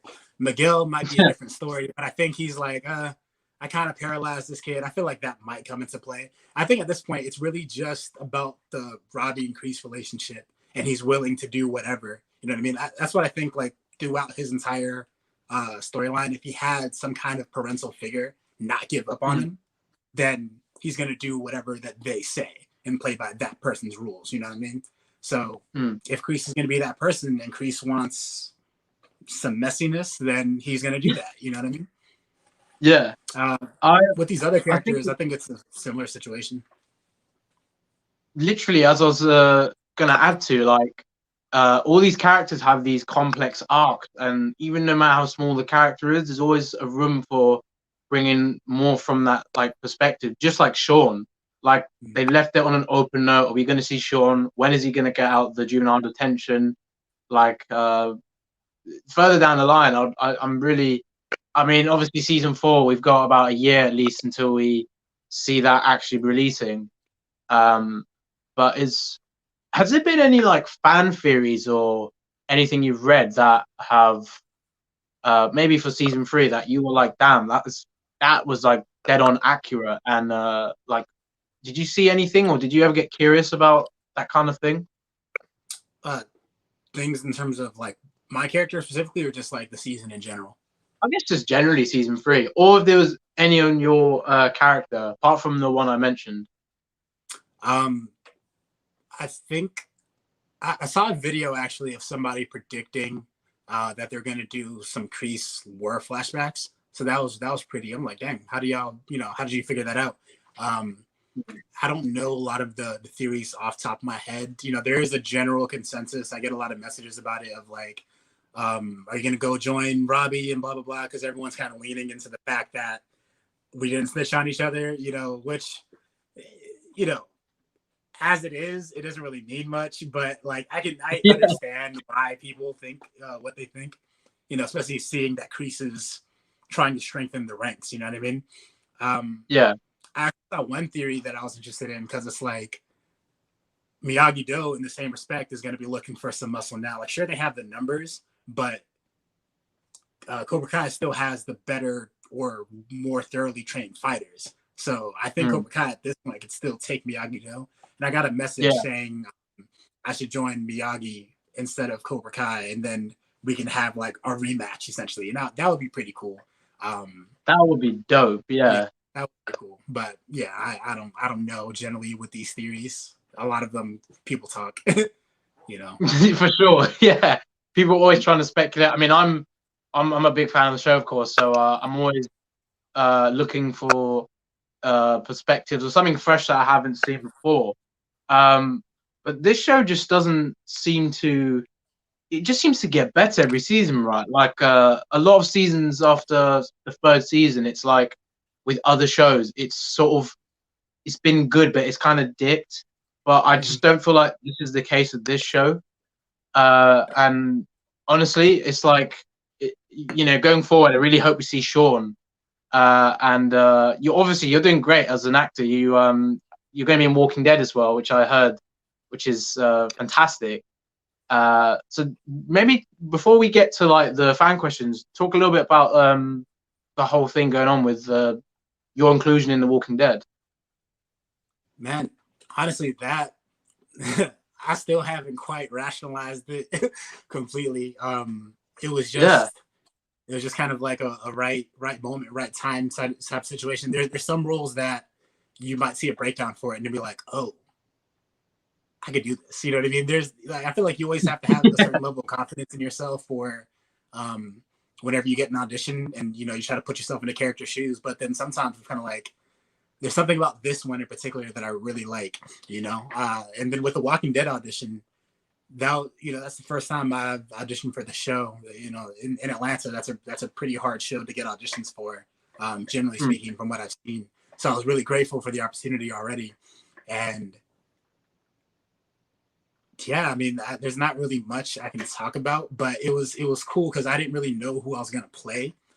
You know, they like to do coded scripts, you know, or like dummy sides where you don't exactly know what is gonna happen in the actual show compared to the audition. So at this point, I can't remember if the character had already been introduced, but in the season 10 finale, they introduced my character. At that time, it was just a stunt double. But they introduced the character and he looked badass. And I remember seeing it online. I was like, damn, that's crazy.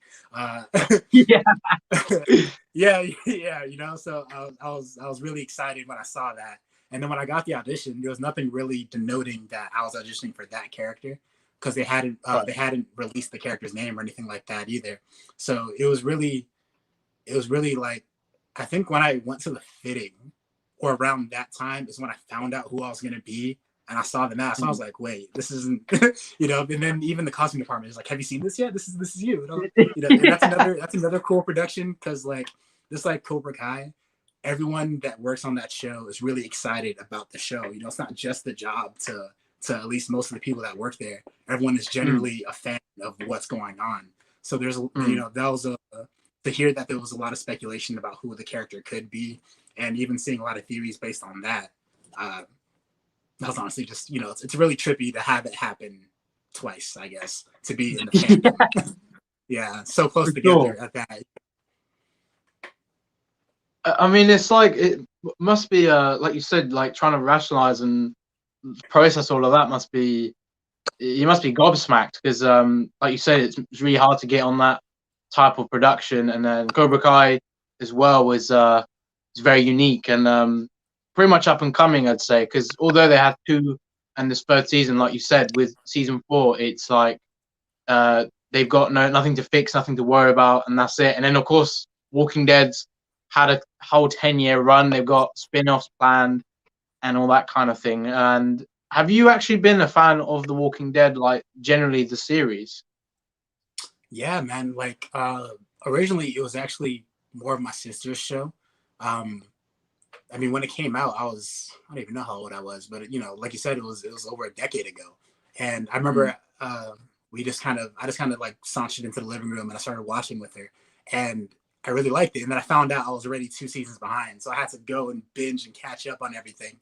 And I think, you know, a lot of people had a similar story. I think I was going strong for like 7 or 8 seasons, and then, you know, some of my favorite characters kept dying or just went missing, and I was like, all right, well, you know, there's That's other things to watch exactly now, you know. that's But yeah, I mean, I went back, and you know, after I booked the show, I went back and watched all 10 seasons again, just to refresh myself and fill in all the blanks that I had. And the show holds up, man. I'm definitely a fan. You know what you said there really hit the nail on the head, because when I was watching Walking Dead, I loved the first 3 seasons. Season 4 was great. After season 5, I was worried. I was like, they're doing too much to the characters we like, and they could definitely keep some. And then stuff with Carl, I was like, what are they doing? Like, that's just, I honestly expected like a character like that to go further. And I honestly thought they would have killed Daryl, because he was one of my favorites other than Rick. And then, yeah, when they got rid of pretty much all the Grimes, I was like, damn. And I do like the idea, though, of this sort of spin-off with the teens. And, you know, you got them living in a post-apocalyptic world, or 10 years after the Walking Dead, I believe. So it's like imagine 10 years after Corona. I mean, obviously Corona's not a zombie virus, but it's like it's a pandemic, and you're always thinking, how do people live through it? And are you a big fan of horror? Is that like a genre you really like? For me, with horror, the plot has to be good. I don't like to do a lot of, you know, gore stuff. I went through that phase with like the Saw movies, but like the plot was always kind of like whatever. But I like a good scary movie, but it has to be a good scary movie. You know what I mean? Like there has to be something interesting going on along the side of some guy with a knife, or, you know, whatever the case might be. Yeah, I feel like horror really had its run a few decades ago, but because it's so like repetitive, it's really hard to make something different, unless it's like one of like Jordan Peele's thrillers, which I think is fantastic, like Get Out, Up, like that kind of stuff. I love a good thriller, like Joker as well. Not obviously horror, but it's got sort of elements to that. Like psychological horrors and things like that. Yeah, psychological thrillers like Fight Club. Oh man, honestly crazy. So okay, we've had a long discussion, but we'll try and get some fan questions out and see if anyone has got any steaming questions to ask yourself. So we'll have a look. If you guys want to drop any questions. Oh, we got some spammers. Okay, that's good.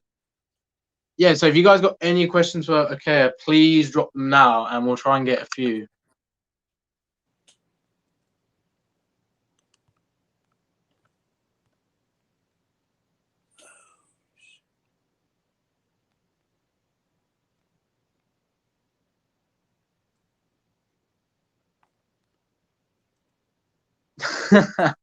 I'm trying to find if we've had. There's been so many chats, but I can't seem to find the question. Oh,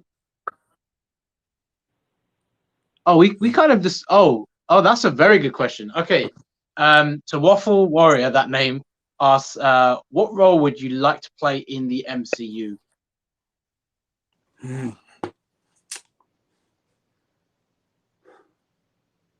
That's tough, man. I mean, I feel like mostly the casting of the MCU has been pretty spot on. Like, there's no character that I would really replace. But like superheroes, I could probably establish on my own. That's hard. I mean, there's a Black Panther character that could have some shine. I think his name's like White Wolf or something along that line. I think he's actually yeah. Yeah. You know, yeah. That would be pretty intense. And then, man, that's hard. I don't know. I don't. That's hard for me. I don't know. That's a difficult one for sure. It Someone is. asked. I mean, there's so many cool ones, but you know, I don't know. It's difficult. I mean, you like you said, you're a fan of superheroes, so like, it's just imagining being a character. That would be interesting. Hector asks, any future projects arranged? I mean, right now it's really just Walking Dead. Yeah, they're supposed to be shooting, you know, sometime this year, and you know, I'm going to be a part of the last season as well. So that's really all I have on my plate as of right now. But you know, I'm really looking forward to that. So stay tuned. I think my first episode comes out February 28th, and then the actual 11th season will be sometime in fall. Typically, I think they shoot around like Halloween, right? Yeah, normally it drops around that time, doesn't it? And then they do like 2 parts of the series, right? And then the second part like releases. Yeah, that's the early of the year. So, yeah, so guys, do not forget that. You know, wow. Okay, sorry, I forget. I'm actually going to be doing an independent feature as well. I got lucky enough to get a small part in that. It's a lot of Georgia locals. You know, we have a lot of great productions that are coming into play, and that one's going to be called Retreat. I think that's going to start shooting next month as well. It's a really great story about the main character. Without giving too much away, the main character is going through his rounds of chemotherapy. So he's a cancer survivor, or he's trying to survive cancer. But it should be a really heartwarming story. That sounds cool. I definitely like stories like that can hit you. I will definitely check that out when it's out. Okay, there's a lot of questions. Obviously, this is sort of different to the question I asked earlier on, but you kind of said about we said Cobra Kai Miyagi-Do, but I never really mentioned Eagle Fang Karate. So which team would you prefer to be in out of those 3, rather than just Cobra Kai and Miyagi-Do?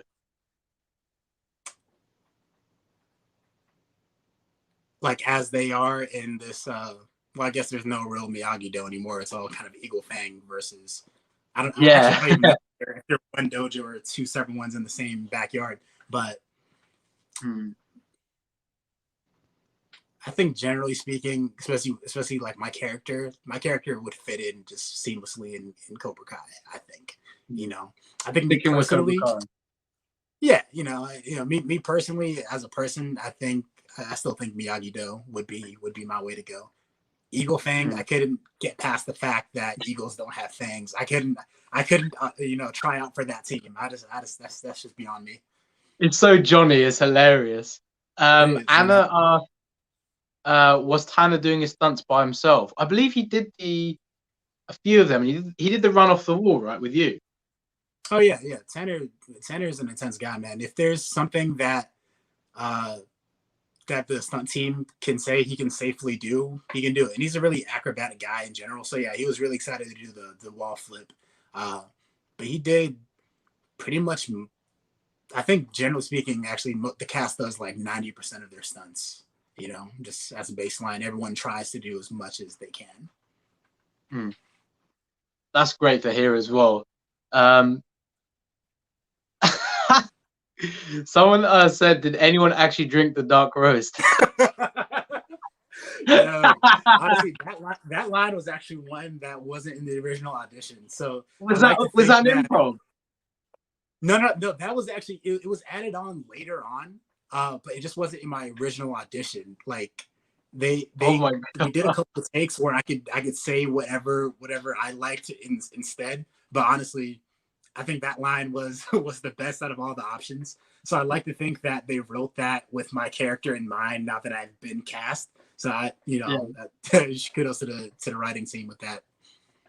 Did you have any moments where you just burst out laughing, or did you like nearly get thrown off by what you're saying? Because when you hear it, it's actually so hilarious. Yeah, honestly, I think that's part of the appeal of the show, because it's like it's all rooted really closely to reality, except for this one little thing karate is really important. You know what I mean? And sure, that's just not the world that we live in right now. So with that comes a lot of other liberties, like lines like this. And I got my scripts weeks before I started shooting, so I got to come to terms with how ridiculous some of these lines could be. Because like I would never say that in my actual life, sincerely. But I think it was a perfect dig. You know, like it's you called him vanilla and horchata and dark roast. That was incredible. Oh man, I loved it. Every bit of that quote. Okay. Someone said Yasmin or Moon. So I'm guessing, like, I don't know if they're asking if they like to be with, or probably is just generally who you prefer. Who could fight better? I guess Yasmin has been turning things around. You know, she's much nicer. Well, I guess she's not really nice yet, but she's kind of letting down her guard of being the popular cheerleader girl. Moon has a really trippy vibe that I think would be fun to be around too. And you know, I think they both play their characters really well. Sure. So I think it's like in terms of like who I'd probably hang out with more, it'd probably be Moon. We have oh, this is a good one. Was learning the choreography for the fight you did with Tana hard? Well, you said it was kind of like second nature when you get used to it. But did you actually find it easier to learn, or did you find it like very intense and more difficult? Honestly, learning the general movements for me was a bit easy. Like I was, you know, I don't think that I did anything particularly complicated. It was all kind of rhythmic, 1, 2, 3, punch, miss, you know, whatever the case might be. I think maybe some of the footwork. There was one particular scene where like, I think it was when we first initiate the fight. Like they wanted me to line up in a certain way as I spun around, and I think I just kept missing my mark by, you know, just like an inch or two in either direction. But generally speaking, the choreography was really easy to pick up. And again, you know, that's just kudos to the stunt team. You know, they made it really accessible for someone I've never done hand-to-hand stunt fighting like that before. So that was really cool. That was awesome, then. Would you rather date Tori or Sam? This is a good one. Both very complicated girls. That's all I'm going to say. Very, very. You know, if I get out of jail, I hope to beat them both and find out. No, I'm kidding. I don't know, man. I don't know. Like, I feel like we don't really know much about Tori. You know, they started going back into her home life. You know, how complicated it was. You know, and Sam kind of had that silver spoon vibe about her for a bit, but you know, I actually got to meet Mary, and she's a really cool person. So I don't get that vibe from her. So, you know, kudos to her acting as well. Yeah, again, I guess I don't really know. I'm guessing you'd basically reject both then. You'd just be like, Tori, Sam, I appreciate your offers, but I'm going. Oh, this is a good one. Who would you want to work with on Cobra Kai in future seasons? Of course, that depends. I definitely want to see you back, and I'm sure we will see you. I'm just hoping. But yeah, who would you want to work with in the future? Then all of them. You know, I didn't get a chance to actually work with Billy or Ralph, so that would be awesome and really trippy. You know, like the original Karate Kids. How can you not want that? But a lot of the cast just seemed really cool in general. So I got to work with Tanner. I'd love to be able to work with Jacob and Mary and even Hannah, Joe. Yeah. I really can't narrow it down. I would find it really awesome to work with any of them. Yeah. Okay. I just saw a question. Just kind of skipped it. Where is it? I need my glasses.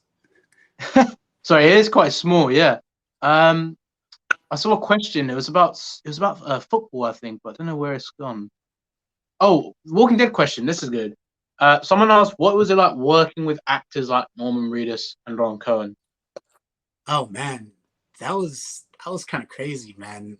Like, honestly, especially with my character, I guess my character had a history. There was a lot of different variations of my character before they established that it was going to be me. But they're both really professional. Norman is really funny too. Like he'll crack a joke at a moment's notice while still being in character, you know, really straight faced and gravel voice. Yeah, and Lauren, you know, Lauren is just really sweet, really sweet. She had a lot of intense work to do in the episodes that we shot. But then, you know, off camera, we got to relate a little bit and, you know, get to talk on a personal level. So they're honestly very, very cool to work with, that entire cast. I love those two. Like, they've obviously been in the show for so long, and amazing to still see that they're around in this universe, of course. Yeah. There's a lot of the same questions. Let me see. Okay, this is interesting. In terms of prep, Kubi64 says, "Did you research how to be a bully?" All right, let's do it, Johnny, and search it up. Well, like, how to be a bully, that's a weird, you know, that's a weird way to put it. I think some of the physicality is something that I also researched a bit, especially how it relates to my character. Again, I wanted to justify the actions. I think part of it comes naturally with my with my general size. You know, I kind of come off as intimidating, so the rest kind of comes easily, and then the script can fill in the blanks. But I did watch a lot of movies that I could draw influence from, you know, just to see how other people had walked and talked in that same kind of light, and, you know, absorb that energy, I guess, you know, without copying, but trying to just make all of that my own. So yeah, I guess a little bit of research goes into it, you know, in terms of bullying. I would love to see Shawn and Kyler with a fight, because obviously both sort of have those bully type elements, and like Kyler's a stand-up guy, same with Shawn. Like, they obviously don't back down, and it would honestly be quite an interesting fight, that. Yeah. Okay, interesting question. Would you rather have Hawk be friends with Dimitri or keep their rivalry? Now, it's kind of obviously it'll be contradicting ourselves if we say, oh, we want to see Hawk you know, being against Dimitri because we like them coming back together. But yeah, what do you think about that? Yeah, I mean, it's like you said, I did like the dynamic that they have with each other, even when they were butting heads. You know, it gives Dimitri room to do his monologuing and, you know, the light roasting of Hawk. So I think in the show it'll be cool to have them come back together, because I think that'll, like, they can sponge off each other and get the kind of find a middle ground with personality wise. You know, Dimitri can come into himself more in terms of being more badass and how to handle it, and then Hawk can figure out how to balance his more sensitive sides with his sadistic. You know what I mean? So I think I like them better together than apart.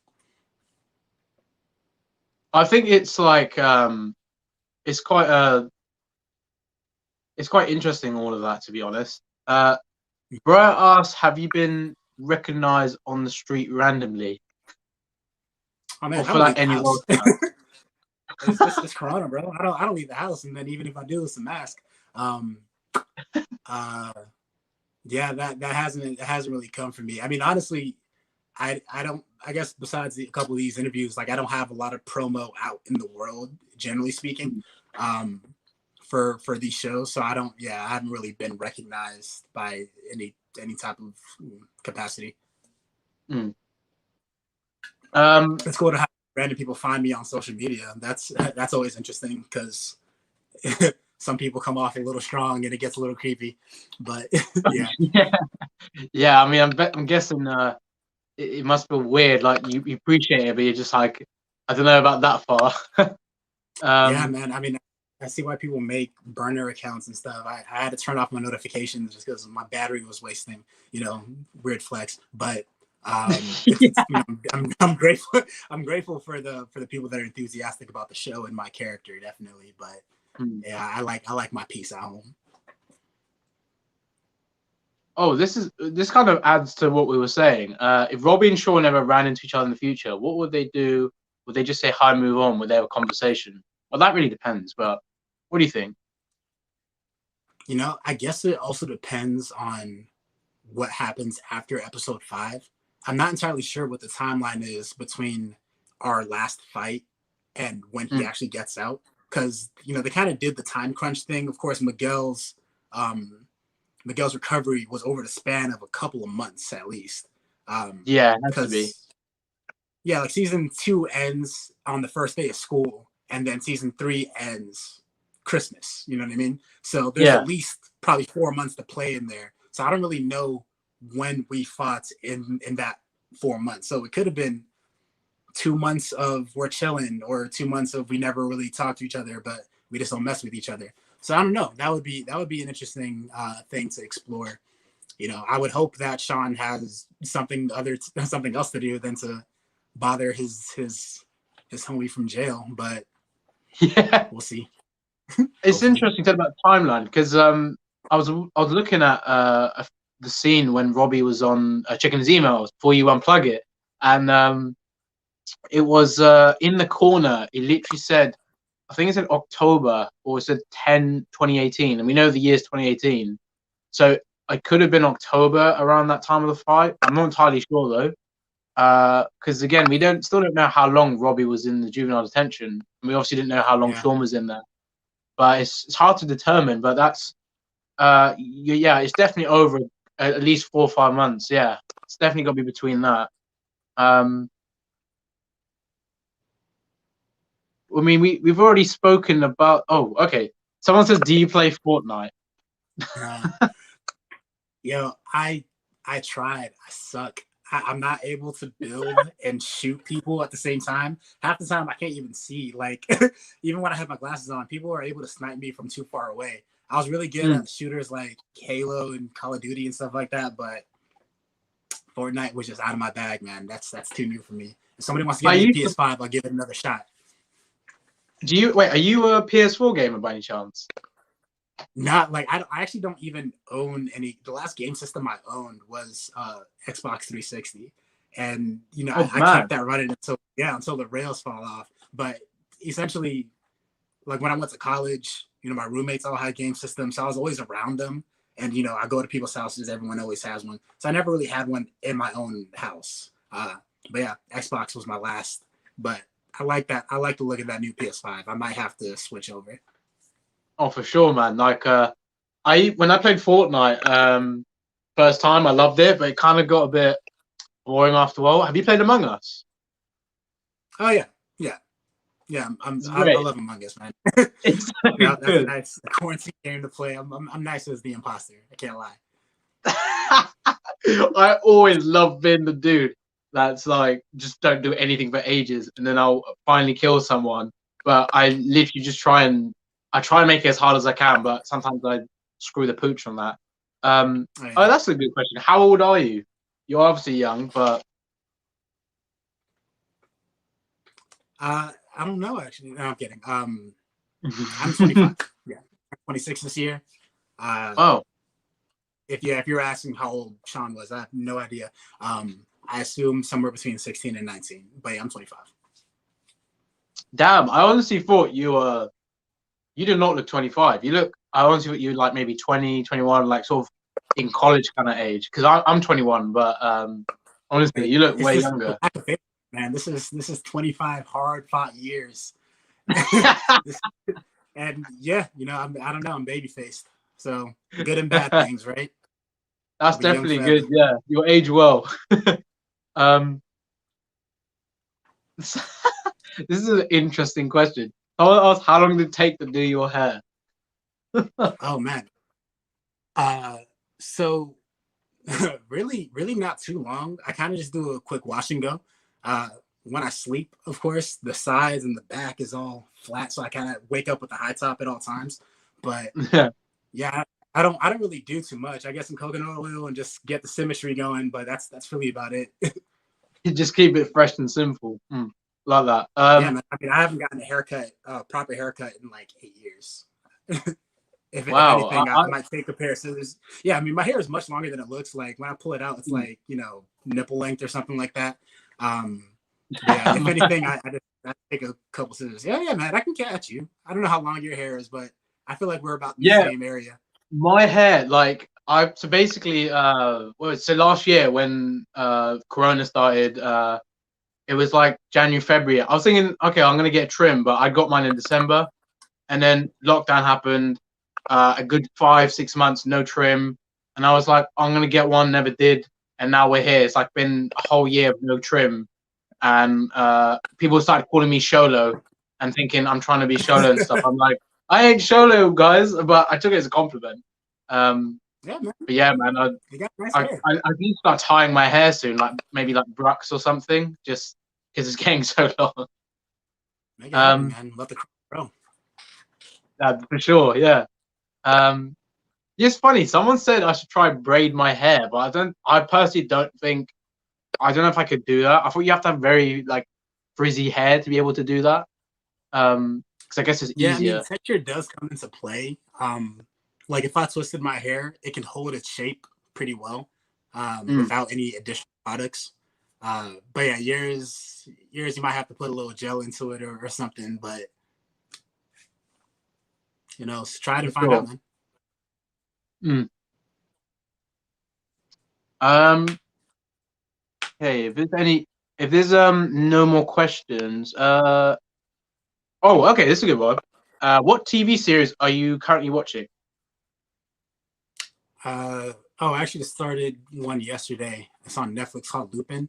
I don't know if you ever heard of it, but it's like I think it's based on the Lupin animes, and he's essentially like a spy-esque type of character, you know, man of mystery, you know, man of many disguises and faces, and he pulls off different heists. And it's really cool. Like the dude that's playing the main character, his name's like Omar Sy. He's really killing it. So that's a nice. It's only like 5 episodes out right now, so it's a pretty cool watch. I saw that advertised. There's a few things I need to check out. I've been today. I've just been binging quite a little bit of Rocky, so I just have that 80s like nostalgia at the moment. But definitely we'll check that out. Yeah, someone said Lupin is sick. Taste. Favorite sports team? Oh, you said you like the Rockets and Lakers. Do you like any other sports? Yeah, I mean, generally speaking, with sports, I prefer to play them than watch. When I was a kid, I had really terrible allergies. I couldn't even really go outside for extended periods of time. That's why I kind of picked up basketball. You know, is that to do with grass? One more time? Was that to do with grass with the allergies? Anything small that floats, man, it'll make me sneeze. It was crazy. Grass, mostly pollen. But yeah, that's why I picked up basketball primarily, because it was primarily an indoor sport. So it was something I could actually do. I grew up, you know, learning how to play soccer. You know, being Nigerian, that's a national sport. Yeah. But I hate watching soccer on TV. Absolutely abhor it. But I'll still play. You know what I mean? Damn, I remember, you know, JJ Okocha. I don't know if I said that wrong. One of the legendary soccer players, Nigerian. He's like one of the best. Played for Bolton in the Premier League. I don't know if you said you don't really like soccer, but do you ever watch like the World Cup and like rep your nation and everything? Yeah, you know, I gotta watch the really cultural significant games. You know, so World Cup is definitely something that I always watch, and then I always support Nigeria in the Olympics whenever they play. Oh man, I hope we see the Olympics this year, because it got delayed last year, right? And then hopefully it's supposed to be this year. Yeah. That would be cool. Okay. Oh, anime. Oh, wait, do you have like a selection of animes you watch? Is there any types of anime you like? Dude, yes. I mean, I watch a really wide range of shows. All right, some of my just off the rip classics. I love Samurai Champloo. That was really great. Full Metal Alchemist Brotherhood. That's another one that's like, huh? Yeah, I've heard of Full Alchemist. I heard it's really good.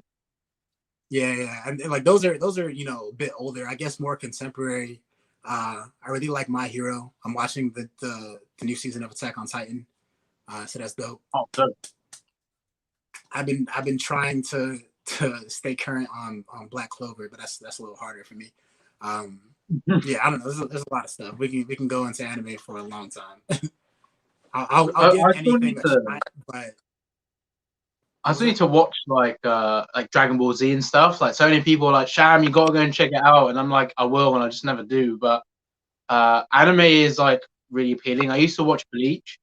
My brother got me into that, and I guess Yu-Gi-Oh back in the day and Beyblade. I don't know if that kind of counts. It kind of is anime, but like when I think of anime, I think of like the ones you said, because they're like specifically anime. And yeah, Bleach is definitely one of them. I'll take a last few questions, and then oh, I like this. Who is your favorite martial artist character? So, I don't know if they mean in Cobra. Do you mean in Cobra Kai or? It's like generally speaking. Yeah. Oh, generally speaking, do you have like do you follow any sort of martial arts movies or sort of? Yeah, I again just studying different films. I really got into Asian films as well, and I guess the newer ones would be pretty much anything starring Donnie Yen. He's become a new favorite of mine. He did all the Ip Man movies, and he has a lot of different ones outside of that. Oh, Donnie Yen, legend. Yeah, he's absolutely a monster, man. But growing up was always Jackie Chan, because he even had the cartoon Jackie Chan Adventures, and that was yes. Oh my god. I honestly thought I was the only one with my brother watch that. I haven't heard anyone mention that. That's like the GOAT of cartoons. I'm not even kidding. It's so People good. don't even know about it. So sad, but yeah, the absolute crazy show. So yeah, I mean, of course, all the masters, Bruce Lee and Jet Li, of course, but yeah, I don't have a lot of them. Even Michael J. White. People don't know the movie Blood and Blood. Man. That was my movie. That's the first time I've ever seen like a black person doing any type of kung fu, and that was really intense for me. That was really cool. He's very, very talented. I mean, he's got about, I think, like something insane. Like he's got 6 or 7 different black belts in different types of martial arts. It's like he's like got so many accolades in that world. It's amazing. He is a legend. You probably heard of Scott Adkins. May have seen him in one of the Ip Man films. But yeah, honestly, Donnie Yen, Ip Man. Whenever I watch something like that, it just gets me going. It's so intense. Just imagine if Cobra Kai had that level of fighting. Like it obviously, I mean, it's because there, man. It's getting better and better each time, and I can only imagine if they just bring up Michael J. White as like a former Cobra Kai student of Grease's in the original film. He can be my dad. How about that? Bring him out and then just figure out why Shawn can fight. Let Michael J. White be my dad. Y'all tag the big 3 in that. See if they can figure it out. Yeah, the plot thickens now. Oh man. That's like I got 10% better. No worries, man. I think that's a wrap, bro. We've hit 2 hours. Again, thank you, Okea, for coming on here. It's honestly a pleasure to speak to you, and thanks for sharing your stories and everything else. I appreciate it, man. It's been great. Thanks for having me. No worries, man. Have a good evening, and stay safe and everything. And I wish you the best for the rest of your career. And hopefully, we'll talk again soon. Yeah, much appreciated, man. I'll see you around. And thanks for everyone that tuned in. This has been great. Yeah, guys. Thanks again for tuning on Cobra Kai Nation, and I'll see you guys next time for our next one. Thanks, everyone, guys.